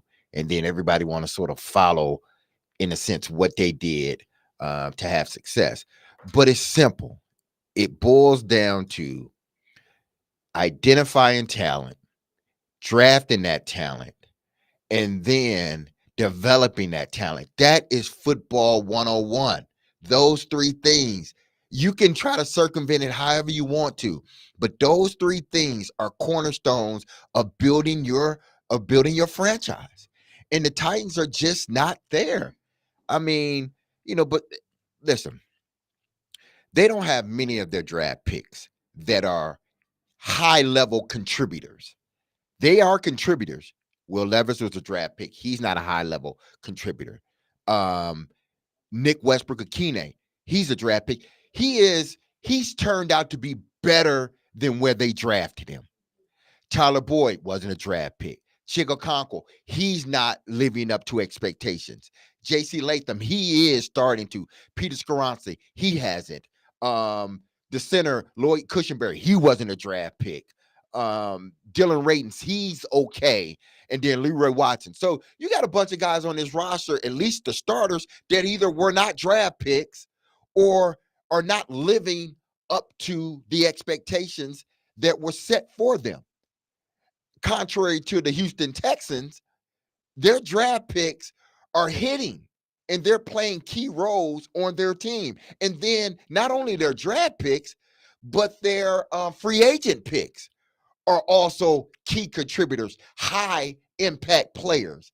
You go get guys that you thought were going to be high impact players, and they're not even playing. But let's not forget. Before we crown them as the kings of rebuilding, I will remind But you. I said the template will change again with another team. They went through 3 years of being a laughingstock in a doormat, and they had Deshaun Watson at his best. They were the worst team in the NFL between 2020 and 2022. They won 11 games in 3 years. Seasons. So if I'm sitting there and I'm hearing this and I'm Rand Carthon, I was like, okay, give me 3 years of being bad, and I hope I would get it right at that point. I don't know how much time he'll get. I don't think he will. There's already a lack of patience when he inherited a team on the way down, right? That's where he came on board as the window was closing on a good era of football. Just kind of like Houston had a good run with first, who was the number 8? Matt Schaub. Yep, Schaub. It's good years. And Arian Foster, good running back. He had some good teams under Bill O'Brien, right? Then they got Watson, and it was like, wow, now they got the quarterback. They could keep this window open for a while. And then they cratered, right? They had Bill O'Brien was criticized badly for trying to be the coach and the GM. He made these trades that blew up in their face. The DeAndre Hopkins trade. They traded a ton of assets for Tunsil, still had a bad offensive line. And then, of course, the Deshaun Watson thing, which was out of their control. He became a creep over it. He went from being a pretty good citizen of the community, national championship kind of a storybook guy, to a guy that, has got issues, big issues. That didn't help. But they went through 3 years of nothing and then got it right. So let's hope it doesn't take that long for the Titans. But again, realistically, sometimes it takes some time. I don't know that the Titans can fix all these things for next year's team. I think they do have to be kind of thinking it's going to maybe take 2 years. And that was, and I don't know what the Texans thought at quarterback for a while, but they were very fortunate. It sped up everything, right? That they hit it with Stroud, right? That cures so many of your problems overnight by just drafting the right quarterback. The other question, got to get a little lucky, and obviously you have to do a good evaluation. The other question I have for Derek before we go to break is DeMeco Ryans, a young head coach, goes in there, helps turn things around. From afar, it seems pretty clear what the Texans' identity is, or what kind of team he is coaching, what he wants that team's identity to be. I'm not sure we have the answer to that yet from Brian Callahan. And I think at least he hasn't been able to implement it in the way that he wants to. I'm wondering how big of a part that is in this as well. Well, yeah, it doesn't seem like they have an identity right now. And now they, if you talk to them, they may say their identity is running a football or playing hard-nosed defense, or we're just a tough, grimy, hard-nosed team. And we never quit, all that stuff. But I don't see a true identity of who this team is. It's like they're still in this sort of limbo. Do we still want to be a run, smash mouth sort of physical team, or do we want to be more of a finesse passing team? They're on this, it's sort of this seesaw that they're on because they don't know exactly which one they want to be. They can't be the smash mouth because the offensive line isn't smash mouth worthy. But then they can't be a finesse pass team because the quarterback and the offensive line ain't they're not there yet, or they may not ever get to a point where you can be this team that can throw the ball 25, 30, 35 times and win a game that way. The Titans are not there. They can't be a run team, dominant run team, because they don't have the offensive line to do it, but they can't be a pass team because they don't have the offensive line to do it, nor do they truly believe in a quarterback that he can do it at this point of his career. 615-737-1025.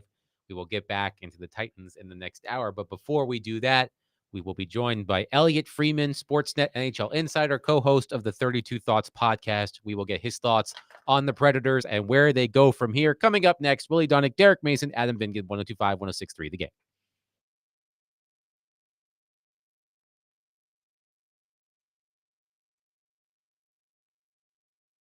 It's never too early to start thinking about the big game, people.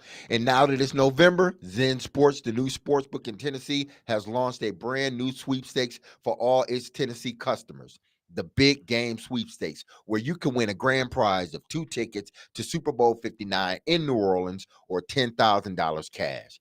And what's more is Zen Sports will also award 50 additional prizes, which include 2 tickets to any Tennessee sporting event or $100 cash. Want in on the action? You can earn multiple entries every day just by betting on the Zen Sports app. For every bet you place, you will earn 1 entry, and for every dollar you bet, earn an additional entry like parlays. Earn double the entries on every parlay place. So what are you waiting for, fans? When you sign up for Zen Sports, you'll automatically earn up to $100, no danger first wager. If the first bet loses, you'll be reimbursed for the amount of your bet up to $100. Start betting with Zen Sports and download their app today. That's Zen Sports, where betting just got better. And remember, gambling problems, call 1-800-889-9789. Terms and conditions apply. Must be 21 years or older to bet here in Tennessee.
Willie Donick here for a Moment's Peace Salon.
D. Mace, Vingan, and Donick, 102.5, 106.3 The Game. Broadcasting from the Busy Bee Plumbing, Heating, and Air Conditioning Game Nashville studios, home of the $99 yearly Beehive membership, where the buzz is always about great service. Willie Donick, Derek Mason, and Adam Vingan here with you on our phone line, driven by WilsonCountyHyundai.com. The self-proclaimed #1 hockey hit on this station every week. Elliot Freeman, Sportsnet NHL insider, co-host of the 32 Thoughts podcast. Elliot, you write in your latest 32 Thoughts column, quote, Nashville's first 3-round picks in 2025 are coveted by teams they talk to, but GM Barry Trotz so far shows no indication to move them. In addition to a center, he's also looking for a top 4 defender with a bit of term. And we opened the show talking about where the Predators go from here after a bad road trip and a bad start to the season. So if Barry Trotz is looking to shake things up in the dressing room, which players on the roster could be on their way out in order to make that happen? You know, honestly, Adam, I really try to be careful with this stuff, because if I'm wrong, like, I don't like being wrong about it. But, you know, look, like, I think it's obvious in the sense that there are players who have protection, and I don't know that any of them are going to be interested in waiving. They just got there. They signed deals that work in your market. And also, I was reminded this week, you know, it's a no-tax state. So if you get traded from Nashville to somewhere else that is a tax state, it's a loss on your deal. So that is always a factor in that consideration. I have wondered about some of your younger players. And again, I don't know that I want to say specific names, because teams are so guarded with this. They don't want to throw someone's life into chaos. But look, you can see there's guys who are in and out of the lineup, and I think you always start to wonder, how do those players feel about their situation? How the Predators feel about those players? Do those players and some of their representatives feel that maybe a change of scenery is necessary, or it's just not going to work out in Nashville? But those are some of the players I've wondered about. We saw our first coaching change in the NHL earlier this week. And also, Adam, yes. I would say this. As to this point, you know, and I think Trotz did say this on Tuesday, he's not interested in moving some of those picks. I think that can always change if the right player comes along, or he can look farther down the road. We had our first coaching change in the NHL earlier this week. The Bruins firing Jim Montgomery, Joe Sacco, interim head coach. Understandably, Elliot, with the way that the Predators have been playing, when you read stories on who could be on the hot seat next, Andrew Brunette's name does come up a lot. Do you have any sense that his seat is at least warm, and which coach might be the one around the league that could be next on the chopping block? Well, you know, I listened to the second best hit of hockey hit on your network on Tuesday, and you know, Trotz did give Brunette, saying that he's not looking to do that, and I think the one thing that I would say is that, being a coach himself, and a very good one, Trotz would have he would understand the answering that question, what it means to answer that question that way, and you know, basically the impact such an answer would have. I would say this. I would say, look, I don't think Andrew Brunette is suddenly a dumb guy. He did a great job last year, and like this year, I think the things, like, you know, what Barry Trotz is trying to fix. He's trying to fix the blue line a bit. He's trying to fix the second line center. Like, these are hard things to fix. These are the things that everybody wants and everybody needs. You know, and someone else made a really good point to me. You've got Forsberg, Stamkos, and Marchessault, like 3 really talented players who are similar, and all right-hand shots, all great scorers, and you're trying to find ways to make it work in your lineup. And, you know, there's a person I know who listens to all my hits here. He says that's kind of like the one thing that you haven't mentioned, is that They've got this, and they've got to figure out a way to make it all work. And but the one thing I would say is that, look, like, did anybody think that Jim Montgomery was going to be fired 20 games into a season? Nobody thought that. And here we are. So I think everybody recognizes, including Brunette himself, that if things don't get better, all of a sudden the seat gets warmer everywhere, not just for him, but everywhere. Like, Trotz is talking about moves that nobody thought that he'd have to make this early in a season. So I've been around long enough to know, and you guys have been around long enough to know, that when you have a year that starts as disappointingly as this one, you try to have patience. You've made a lot of change, but the longer it goes, the more people start to say, okay, well, what do we have to do to fix it?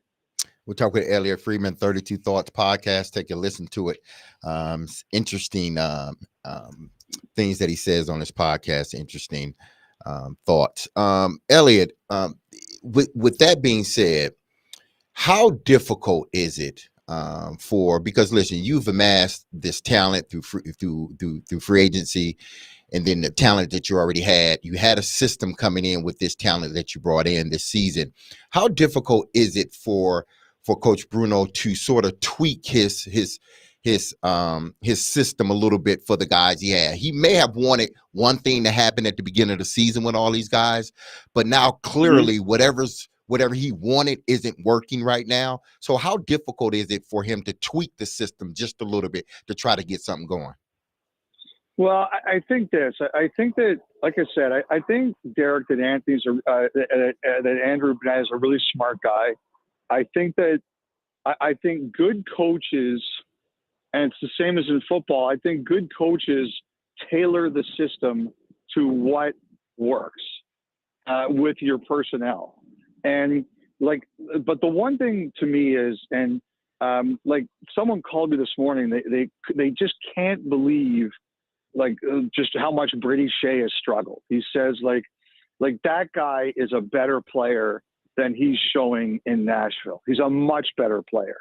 And I just think that it's like, in that particular case, you're completely asking a guy to change the way he plays. Mm-hmm. And I think that's just a really hard thing to do. I think all of us, and I would include myself in that, is like just underestimated how hard that is when you've been wired to play a certain way for years, and now it's different. And maybe we all forgot that. And I think that's why the person called me about Marchessault and Forsberg and Stamkos. Like, they're like, I can't remember which game it was, but I saw like Marchessault and Stamkos like playing wing on the same line. And, it's just different from what they're used to. And I just think that everybody here is like, there's no excuse for some of the way, like, some of these losses have gone. Like, there's no question about that. But I do think that, Derek, it's a good question in the sense that there's a lot of players undergoing a lot of change, and they're playing in places they haven't played before, or aren't used to playing, or they're just trying to find ways to make this all work. And I think if we've all been guilty of something, this was a bigger adjustment than we realized for some of these guys. Now, Elliotte, we did have a talk earlier before you came on, a few seconds before you came on, about what can Coach Brunette do to sort of shock this roster, to sort of get guys to play. Now, he's moved guys around in the third and fourth line, and it may have worked for a quick second, but then they sort of got back to those things that are not beneficial to them as a team. But moving forward, it's like the last thing that he can possibly do is bench one of these guys or move one of these guys down a lineup that they went out and got, whether it's Brady Shea, whether it's Marchessault, guys like that haven't quite lived up to expectations just yet. But if you do that, because that's one of the last things you can do, besides, we all know, switching head coaches, and they're not doing that.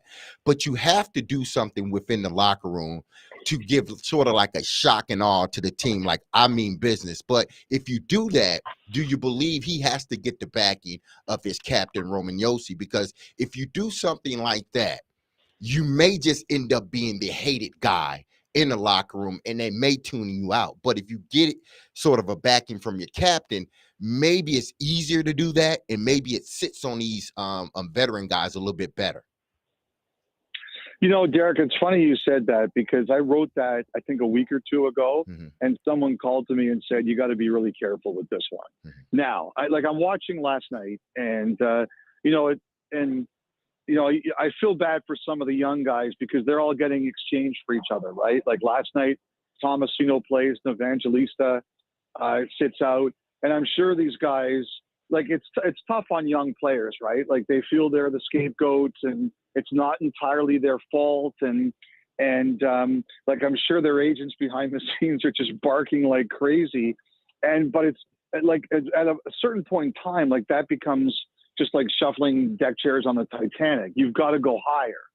Now, so I wrote this, and somebody called me and he said, here's your problem with this. And I said, okay, hit me. And he said, the problem is, like, if you're benching, like, just for argument's sake, you're benching a Shea or a Stamkos or a Marcia. So, like they said, like, these are the guys that picked you in free agency. And he said to me, like, a coach should be able to do what he thinks is right. And if he thinks a player isn't performing, then that's the greatest power he has, is taking away the ice time. But he says, like, as an overall organization, you're sitting here and you're saying, okay, what's the reaction going to be internally? Like, you can't worry about the player being upset about not playing. If a player, like, players know who deserves to be in the lineup and who doesn't. They know who's playing well and who's struggling. But what he said to me, you do worry about, and this is a guy who's a manager in the league, he says is, like, this player just picked Nashville in free agency, and Nashville made a good enough offer to get him, and now you're benching him 15 to 20 games into the season. He thinks you do wonder as an organization, or worry as an organization, about the message that sends, and it happens so quickly. Now, I don't know, like, I'm the kind of person, Derek, who I feel I know when I do a good job. I know when I do a bad job. I know when I would know if I deserve to be in the lineup or if I didn't, and that wouldn't bother me aside from the fact I'm not in the lineup. But I do think teams think about that. It's a great question you ask, and Brunette has to do what he thinks is right, and we're probably getting to the point where that may happen. And I thought it might happen already. But I do think teams worry about that with, like, I know everyone's talking about Shea. I know he's taking an absolute, I know he's taken like a beating, and I know that nobody probably has eaten up more about it than he is. But I do think teams think about that. Like, this guy just picked us. How do we feel about benching him 20 to 25 games in? Great stuff. Elliot Friedman is with us. And Elliot, along the front of trying to make a change and calling around, and I listened to Barry Trotz and his perspective, and he seemed to indicate there's maybe only a couple of teams that are coming into the mindset of, okay, it's a quarter of the way through the season, we are ready to actually make a trade. Because I can imagine at this point, if he's ready to try to make a trade on some level, he's finding a hard time finding a lot of teams that have evaluated their roster enough to pull the trigger on something significant. I think, Willie, that while that may be true, it's also a little bit of poker. Like, the one thing I think is that GMs, they know the league. They know who's doing what. They know how everybody's going. And the biggest challenge for Trotz right now is, I have a saying, Willie, and if you've listened to the pod, you've heard me say it. Oh, yes. That when you're drowning, the other guys are not throwing you a life preserver. They're throwing you an anvil. And Trotz, unfortunately, he's in a vulnerable situation right now. He's got a team that he really had a great offseason. There were a lot of high hopes for them. It's not going well. Everybody's kind of in shock. And, the other 31 managers, they know he's in, like, he's not in trouble from like a job sense of or anything like that, but he's in trouble from a result and performance standpoint. And like they're saying, there's sharks in the water. They're like, Barry's in trouble here. You know what? I'm going to say, and a lot of them do think like this, but I'm going to say that, it's not my time. And we'll see maybe like the fact that Barry said this week that he's not interested in giving up his first rounders is that because he's getting asked about them. He's like, you'll give me one of your firsts, right? What are you thinking about one of your firsts? And he doesn't want to do that, at least not right now. And I think that shows you that those other managers right now, they know the Predators are in trouble, and they're like, yeah, I don't have to do anything, but maybe he can make me do something because he gives me something that I want or something that they wouldn't expect. And I think that's the dangerous situation that Trotz is in, because right now he's like the vulnerable fish in the sea, and all the sharks are out circling around him. Yeah, it's a good point. Elliot, I want to get your perspective on Boston, because I have to tell you, I was shocked. I didn't look at Boston as a team that would do what they did there. And you could see the tone. I'm sure you watched it or read about it. The tone of the press conference for a guy from Massachusetts ascending to become the head coach of the revered team in his area growing up. And he had to be very careful how he said it because of the respect he has for Jim Montgomery. How many times have you come on your show on Hockey Night in Canada or your podcast and said, show me a coach that's not getting saves, and I'll show you a coach that all of a sudden is on the hot seat, which is ironic. That's not happening with the Predators right now because UC Saros is playing great. But Jeremy Swayman's whole situation and numbers, to me, from afar, that's the glaring problem. And yet Jim Montgomery takes the fall with an unbelievable record. Yeah, I think it's a couple things. Like Alain Vigneault, who coached a whole bunch of teams. He coached the Rangers, he coached Philly, he coached Vancouver, he coached Montreal. He used to have a line, and he would say it in his, because he's French originally, so it always comes out kind of funny in English. But he would say, if my goaler is better than your goaler, I win, and if your goaler is better than my goaler, you win. That's what he would talk about. Basically, hockey came down to, and it's true. Like, you're right about that. If you don't get saves, you're in big trouble for a lot of different reasons. The one thing I think here, the thing that's interesting to me about the whole Montgomery thing is Don Sweeney basically came out yesterday and confirmed something that people had been talking about, and that is that they had entered contract extension discussions with Montgomery and they hadn't worked. And the one thing I've heard a bit in the last 24 hours is that maybe they didn't work not only because Boston couldn't close the deal, but Montgomery was unsure of staying. And so I think, the one thing I'm curious about, I think he's a really good coach. His points percentage in Dallas, and where the circumstances were obviously different in Boston, is excellent. I think he will be coveted. I think he will be wanted out there. And I just wonder if he just was unsure of his own situation there. I think the Bruins, if you look at them on and off the ice in the last few years, they've lost an absolute first ballot Hall of Fame defenseman in Zdeno Chara, and they've lost an absolute first ballot Hall of Fame center, Patrice Bergeron. And not only were those guys great players, but they also ran the room. Chara, the fiery leader, Bergeron, the calm, cool, collected leader. And they ran that place.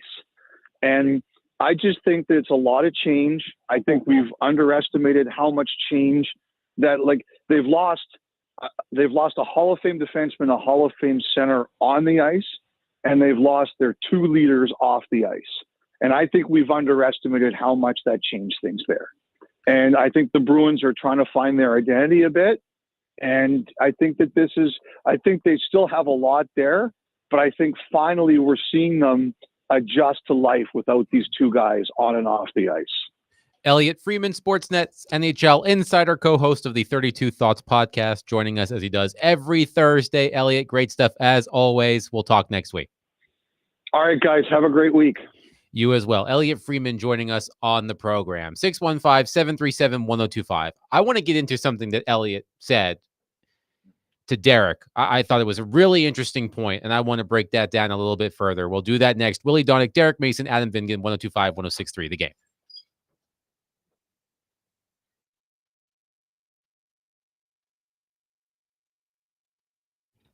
Okay, let's talk Loan Pronto. Remember, Loan Pronto wants to put you in a better financial position for 2025, and they have the tools to do it, and it's even better than it has been. I've been talking about this for a long time with how quick Loan Pronto for homeowners can get you money out of your home's equity, but now they've got an even quicker tool to speed that up, and that is through AI technology.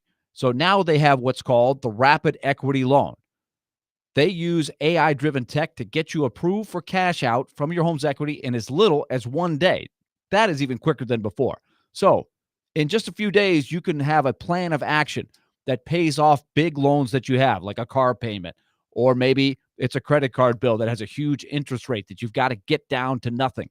You'll be in a better spot using Loan Pronto's tools, the Rapid Equity Loan. Call Loan Pronto and see how much you can qualify for, and they'll tell you how much you can save over the long term doing this. This time next week, you could be credit card debt free and on better financial footing for 2025. Call now, 615-499-5780, or go to loanpronto.com. That's 615-499-5780 or loanpronto.com. Equal housing lender, NMLS 1661781 on approved credit, NMLSconsumeraccess.org.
Tune in to 94.9 The Fan this Saturday for Vanderbilt football presented by Prince's Hot Chicken. The Commodores will take on LSU with pregame beginning at 5 and kickoff at 6:45.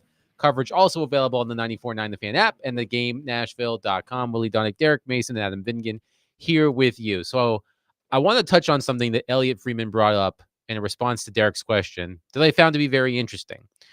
We talked at the beginning of the show about what the Predators can do to maybe get, and what can Andrew Burnett do? What could Barry Trotz do to get the players' attention after this bad start? You're looking for something that will spark Right. the energy, because the energy just every time it looks like they take a step forward, Right. they take the 2 steps back. And so he's tried different things, but what is the next button to push? I think that is the question. Yes, my suggestion. I said if I were Andrew Burnett, when the Predators reconvene for practice tomorrow, I call Jonathan Marchessault into my office and say you're not playing on Saturday.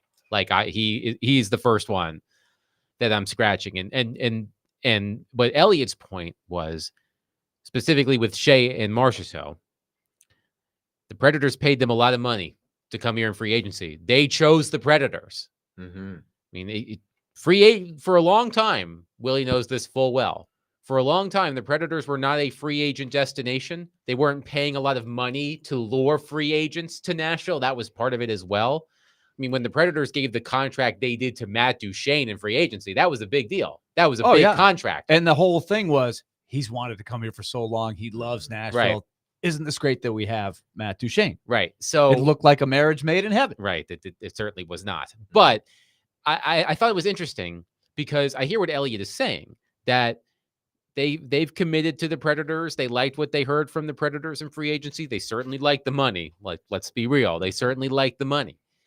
And, maybe you're reticent to scratch a player that just picked you in free agency out of, I'm sure, many, many suitors. I just think that's a very interesting, other side to this, flip side to this. But I still land on the fact that when you come to a situation, you're paid a lot of money. There's an expectation that you're going to play to the expectation of your contract, of what you did in your previous places. And Derek, you are in better position to speak to this than I certainly can. But this idea of I chose you, and now you're scratching me 20 games into the season after I made that commitment. It's easy for me to say, right? It doesn't matter. And You Elliot, stink right now. And You Elliot, you can't play. And Elliot also laid out some very good. Elliot had really done his homework. That was a heck of an interview. I thought that shed some light on some things that really, I think, boil it down to what Andrew Burnett is dealing with. And it's I chose you. And also, I think Jonathan Marchessault or Brady Shea can go in and say, okay, well, you've asked me to do X, Y, Z differently than I did before, and I'm still struggling trying to come through. And he can also say, hey, the other guys, all the other 16 guys that are not new, what's going on with their game? It's not like they're playing great, and I'm the only guy playing bad. Everybody's playing bad outside of UC Saros. So why am I taking the fault? Like, these are all legit discussions you could have if you were to sit in a room and hash this out. Yeah, and listen, I like the show Love is Blind. If anybody hadn't seen it, you need to go watch it. I watched a couple of seasons, especially the last 2 Love seasons. is Blind. You like Hallmark movies? Yes, I What love is it. with Yes, this? yes. Derek is a softie at heart. So for softie, man. those of you who are unfamiliar with the show Love is Blind, it came out during the pandemic, if I'm not mistaken. It was perfect.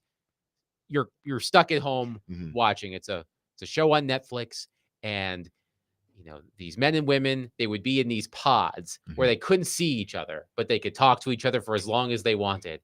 And then if they wanted to see each other, they would have, the man would have to propose to the woman, sight unseen. And then they would not see each other until after the proposal, after the accepted proposal. It's cringeworthy, just top of the line reality garbage. But I love it. But it makes sense. It makes sense. It makes so much sense. It was so good during the pandemic. It was so good, but it's garbage, man. I mean, I to be fair, when I was younger, I ate up every single VH1 dating show. Flavor of Love, Rock of Love. Hey, I can't hate you. I watch Keeping Up with the Kardashians all the time. Rock so. of Love bus when they were all on the bus. So y'all know exactly what I'm talking about. So Love is Blind. You choose the person you want to be with. They accept. And then at the end, you have a chance to go through with the marriage or not go through with the marriage. And as we all know, majority of the time, they don't go through with the marriage. But they're not scared because they figure, well, I did choose that person. So now I got to stay in it and just get married. I got to do it because I don't want to hurt her feelings or his feelings. So I got to go through with the marriage. No, you don't. If it's not working, you change it. You do something different. You don't have to go through with it. And that's, to me, what is going on with the Nashville Predators. It's like Love is Blind. Like, okay, Marshall Salt, Stamkos, Brady said, they picked you. And now that these guys aren't playing the way that you thought they would play, and they're not playing the way that they thought they would play, now all of a sudden, I can't go to them and say, hey, listen, we've did everything. We've tried just about everything. And when you come in the office, you know exactly what you're coming in there for, because they've tried everything they could try to get a jump start on this team, and it just hadn't worked. And you're not playing well. So when you come in that office, you got to know something's about to change.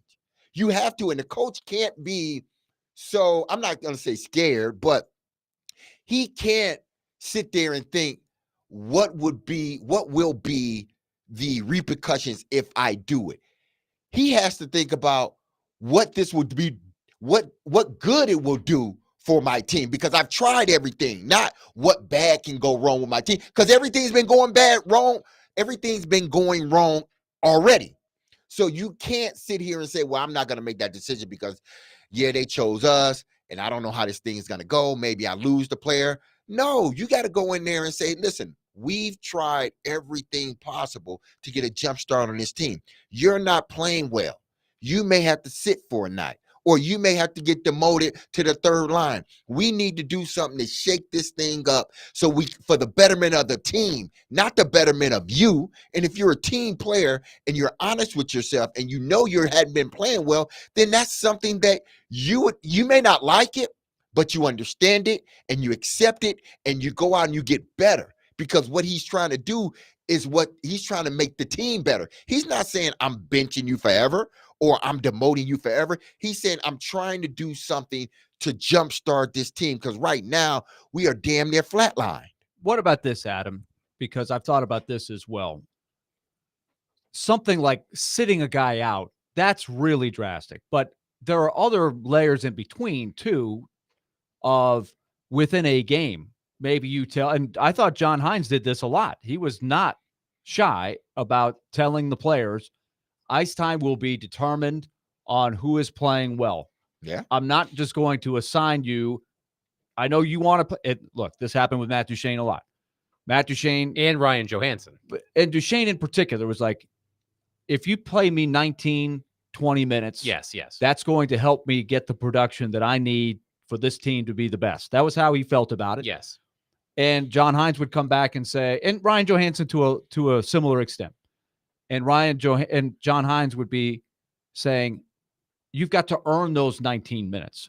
You've got to be worthy of those 19 minutes, because that is where the disconnect is. Mm-hmm.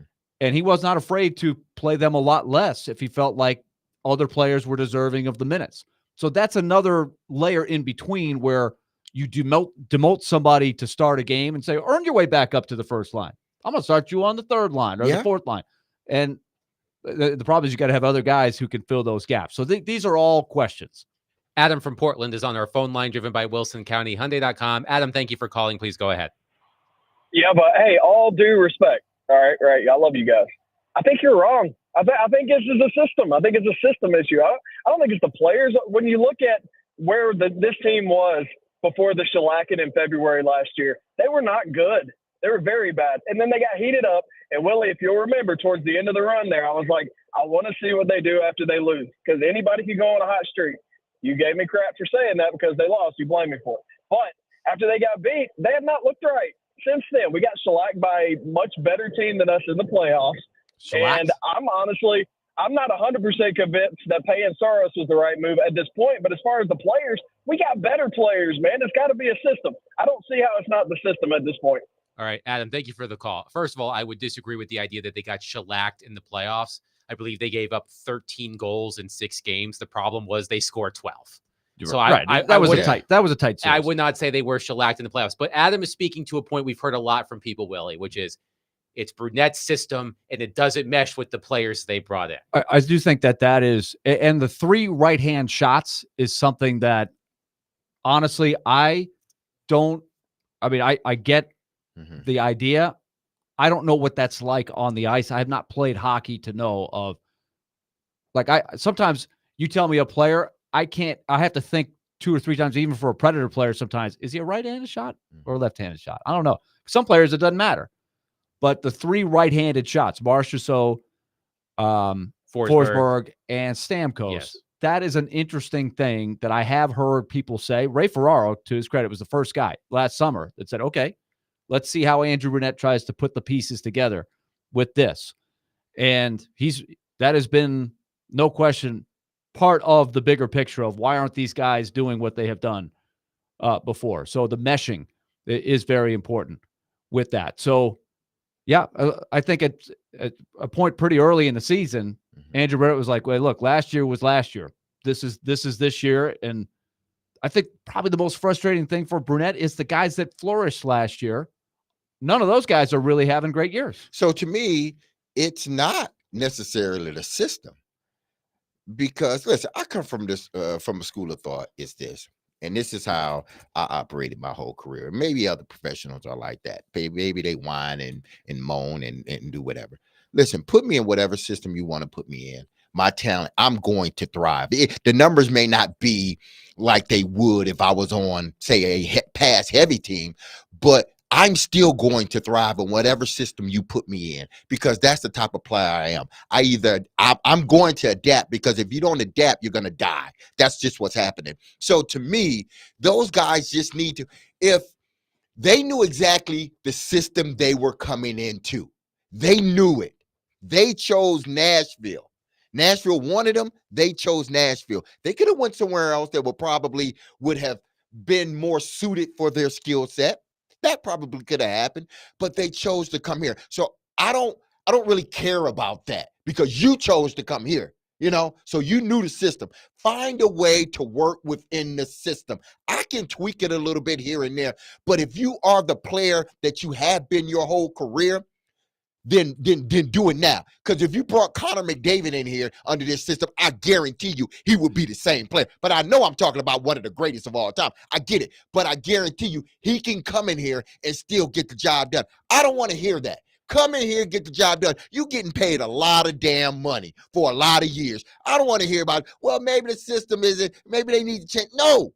Work within the system that you have. Those guys last year, those young guys, they worked within the system they had last year, and they flourished, okay? Why aren't y'all flourishing now? Y'all had 20-plus games to get it back on track, and it's not on track. So don't just blame it. So, like, the system just don't work.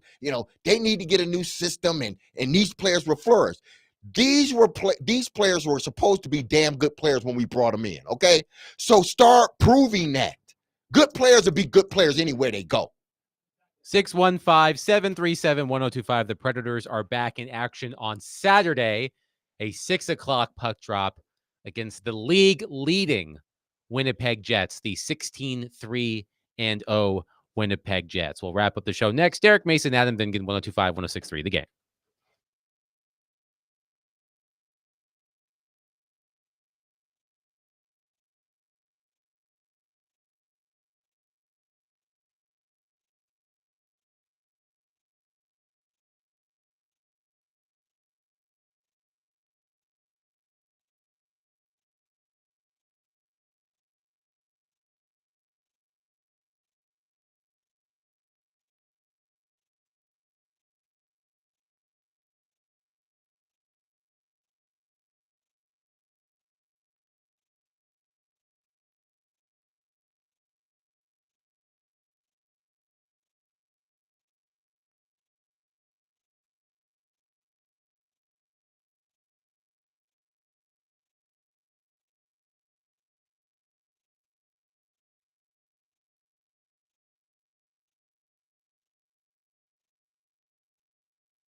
D. Mace, Vingan, and Donick, Derek Mason, Adam Vingan here with you, joined on our phone line, driven by Wilson County, Hyundai.com, by Allie Melnicki of Zen Sports. Allie, thank you for joining us. Tell us about the big game sweepstakes.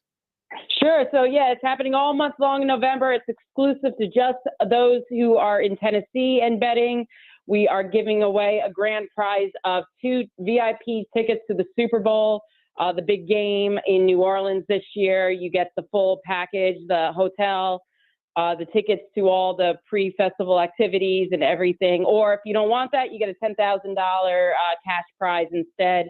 And we're also giving away 50 smaller prizes where 50 winners get 2 tickets to any Tennessee game or $100 cash. Tonight we have Thursday night football, Steelers and Browns. What are some of your betting favorites for this game? I like the under. It's going to be bad weather in Pittsburgh, rainy, a lot of wind there. So I'm looking at the under. It's a short week. I think the Browns still are going to be struggling to score behind Jameis Winston. So I'm looking at the under for tonight. Now, how about this weekend? The Vikings and the Bears, a division foe. The Bears are just outside of the playoffs. The Vikings obviously only has 2 losses on the season. What are some bets in this one? I like the Bears in this one. I actually like the Bears to pull off the upset. I'm not a big believer in the Vikings. I feel like this is like the Vikings every year, that they start out strong and then they limp toward the playoffs. I really was impressed with how the Bears handled the Packers last week. Unfortunately, they lost at the last minute, but I do like the Bears to at least cover. I wouldn't be surprised if they upset them overall. Now, with the Giants and the Buccaneers, Giants now have went away from Daniel Jones. Do you believe the Giants will cover in this game with the new quarterback? Does this give them a bump? As a Giants fan, I'd love just to cover. Tommy DeVito, he seems to, have something about him that just puts energy in the clubhouse. I think that a lot of Giants players, especially the receivers, have been frustrated with Jones over the last couple weeks. So I think this is a little spark. I think he'll come out. If they don't win, I think they at least cover. 5.5 points is a lot to lay, even though the Giants have been god-awful. But I will take my team to cover. Allie Melnicki of Zen Sports joining us. Allie, thanks so much. Thank you, guys. Speaking of the New York Giants, Derek, I saw a tweet today that honestly, it kind of made me sad. This was from Dan Duggan of The Athletic. Quote, Daniel Jones, who has been demoted to quarterback 3, spent part of the open portion of practice wearing a Red Scout team jersey lined up at safety. During an offensive install period. He was joined on the scout team D by some practice squad offensive lineman, tight end coach Tim Kelly. I assume it's the Tim Kelly we know and love around here. Assistant quarterback coach Christian Jones and offensive assistant Christian Dayball. So Daniel Jones from QB1 to scout team safety. 1. Boy. When you fall, sometimes you fall far and you fall hard. At least he's got all that money. Yeah, at least he didn't fall too hard because he got a cushion with all that money.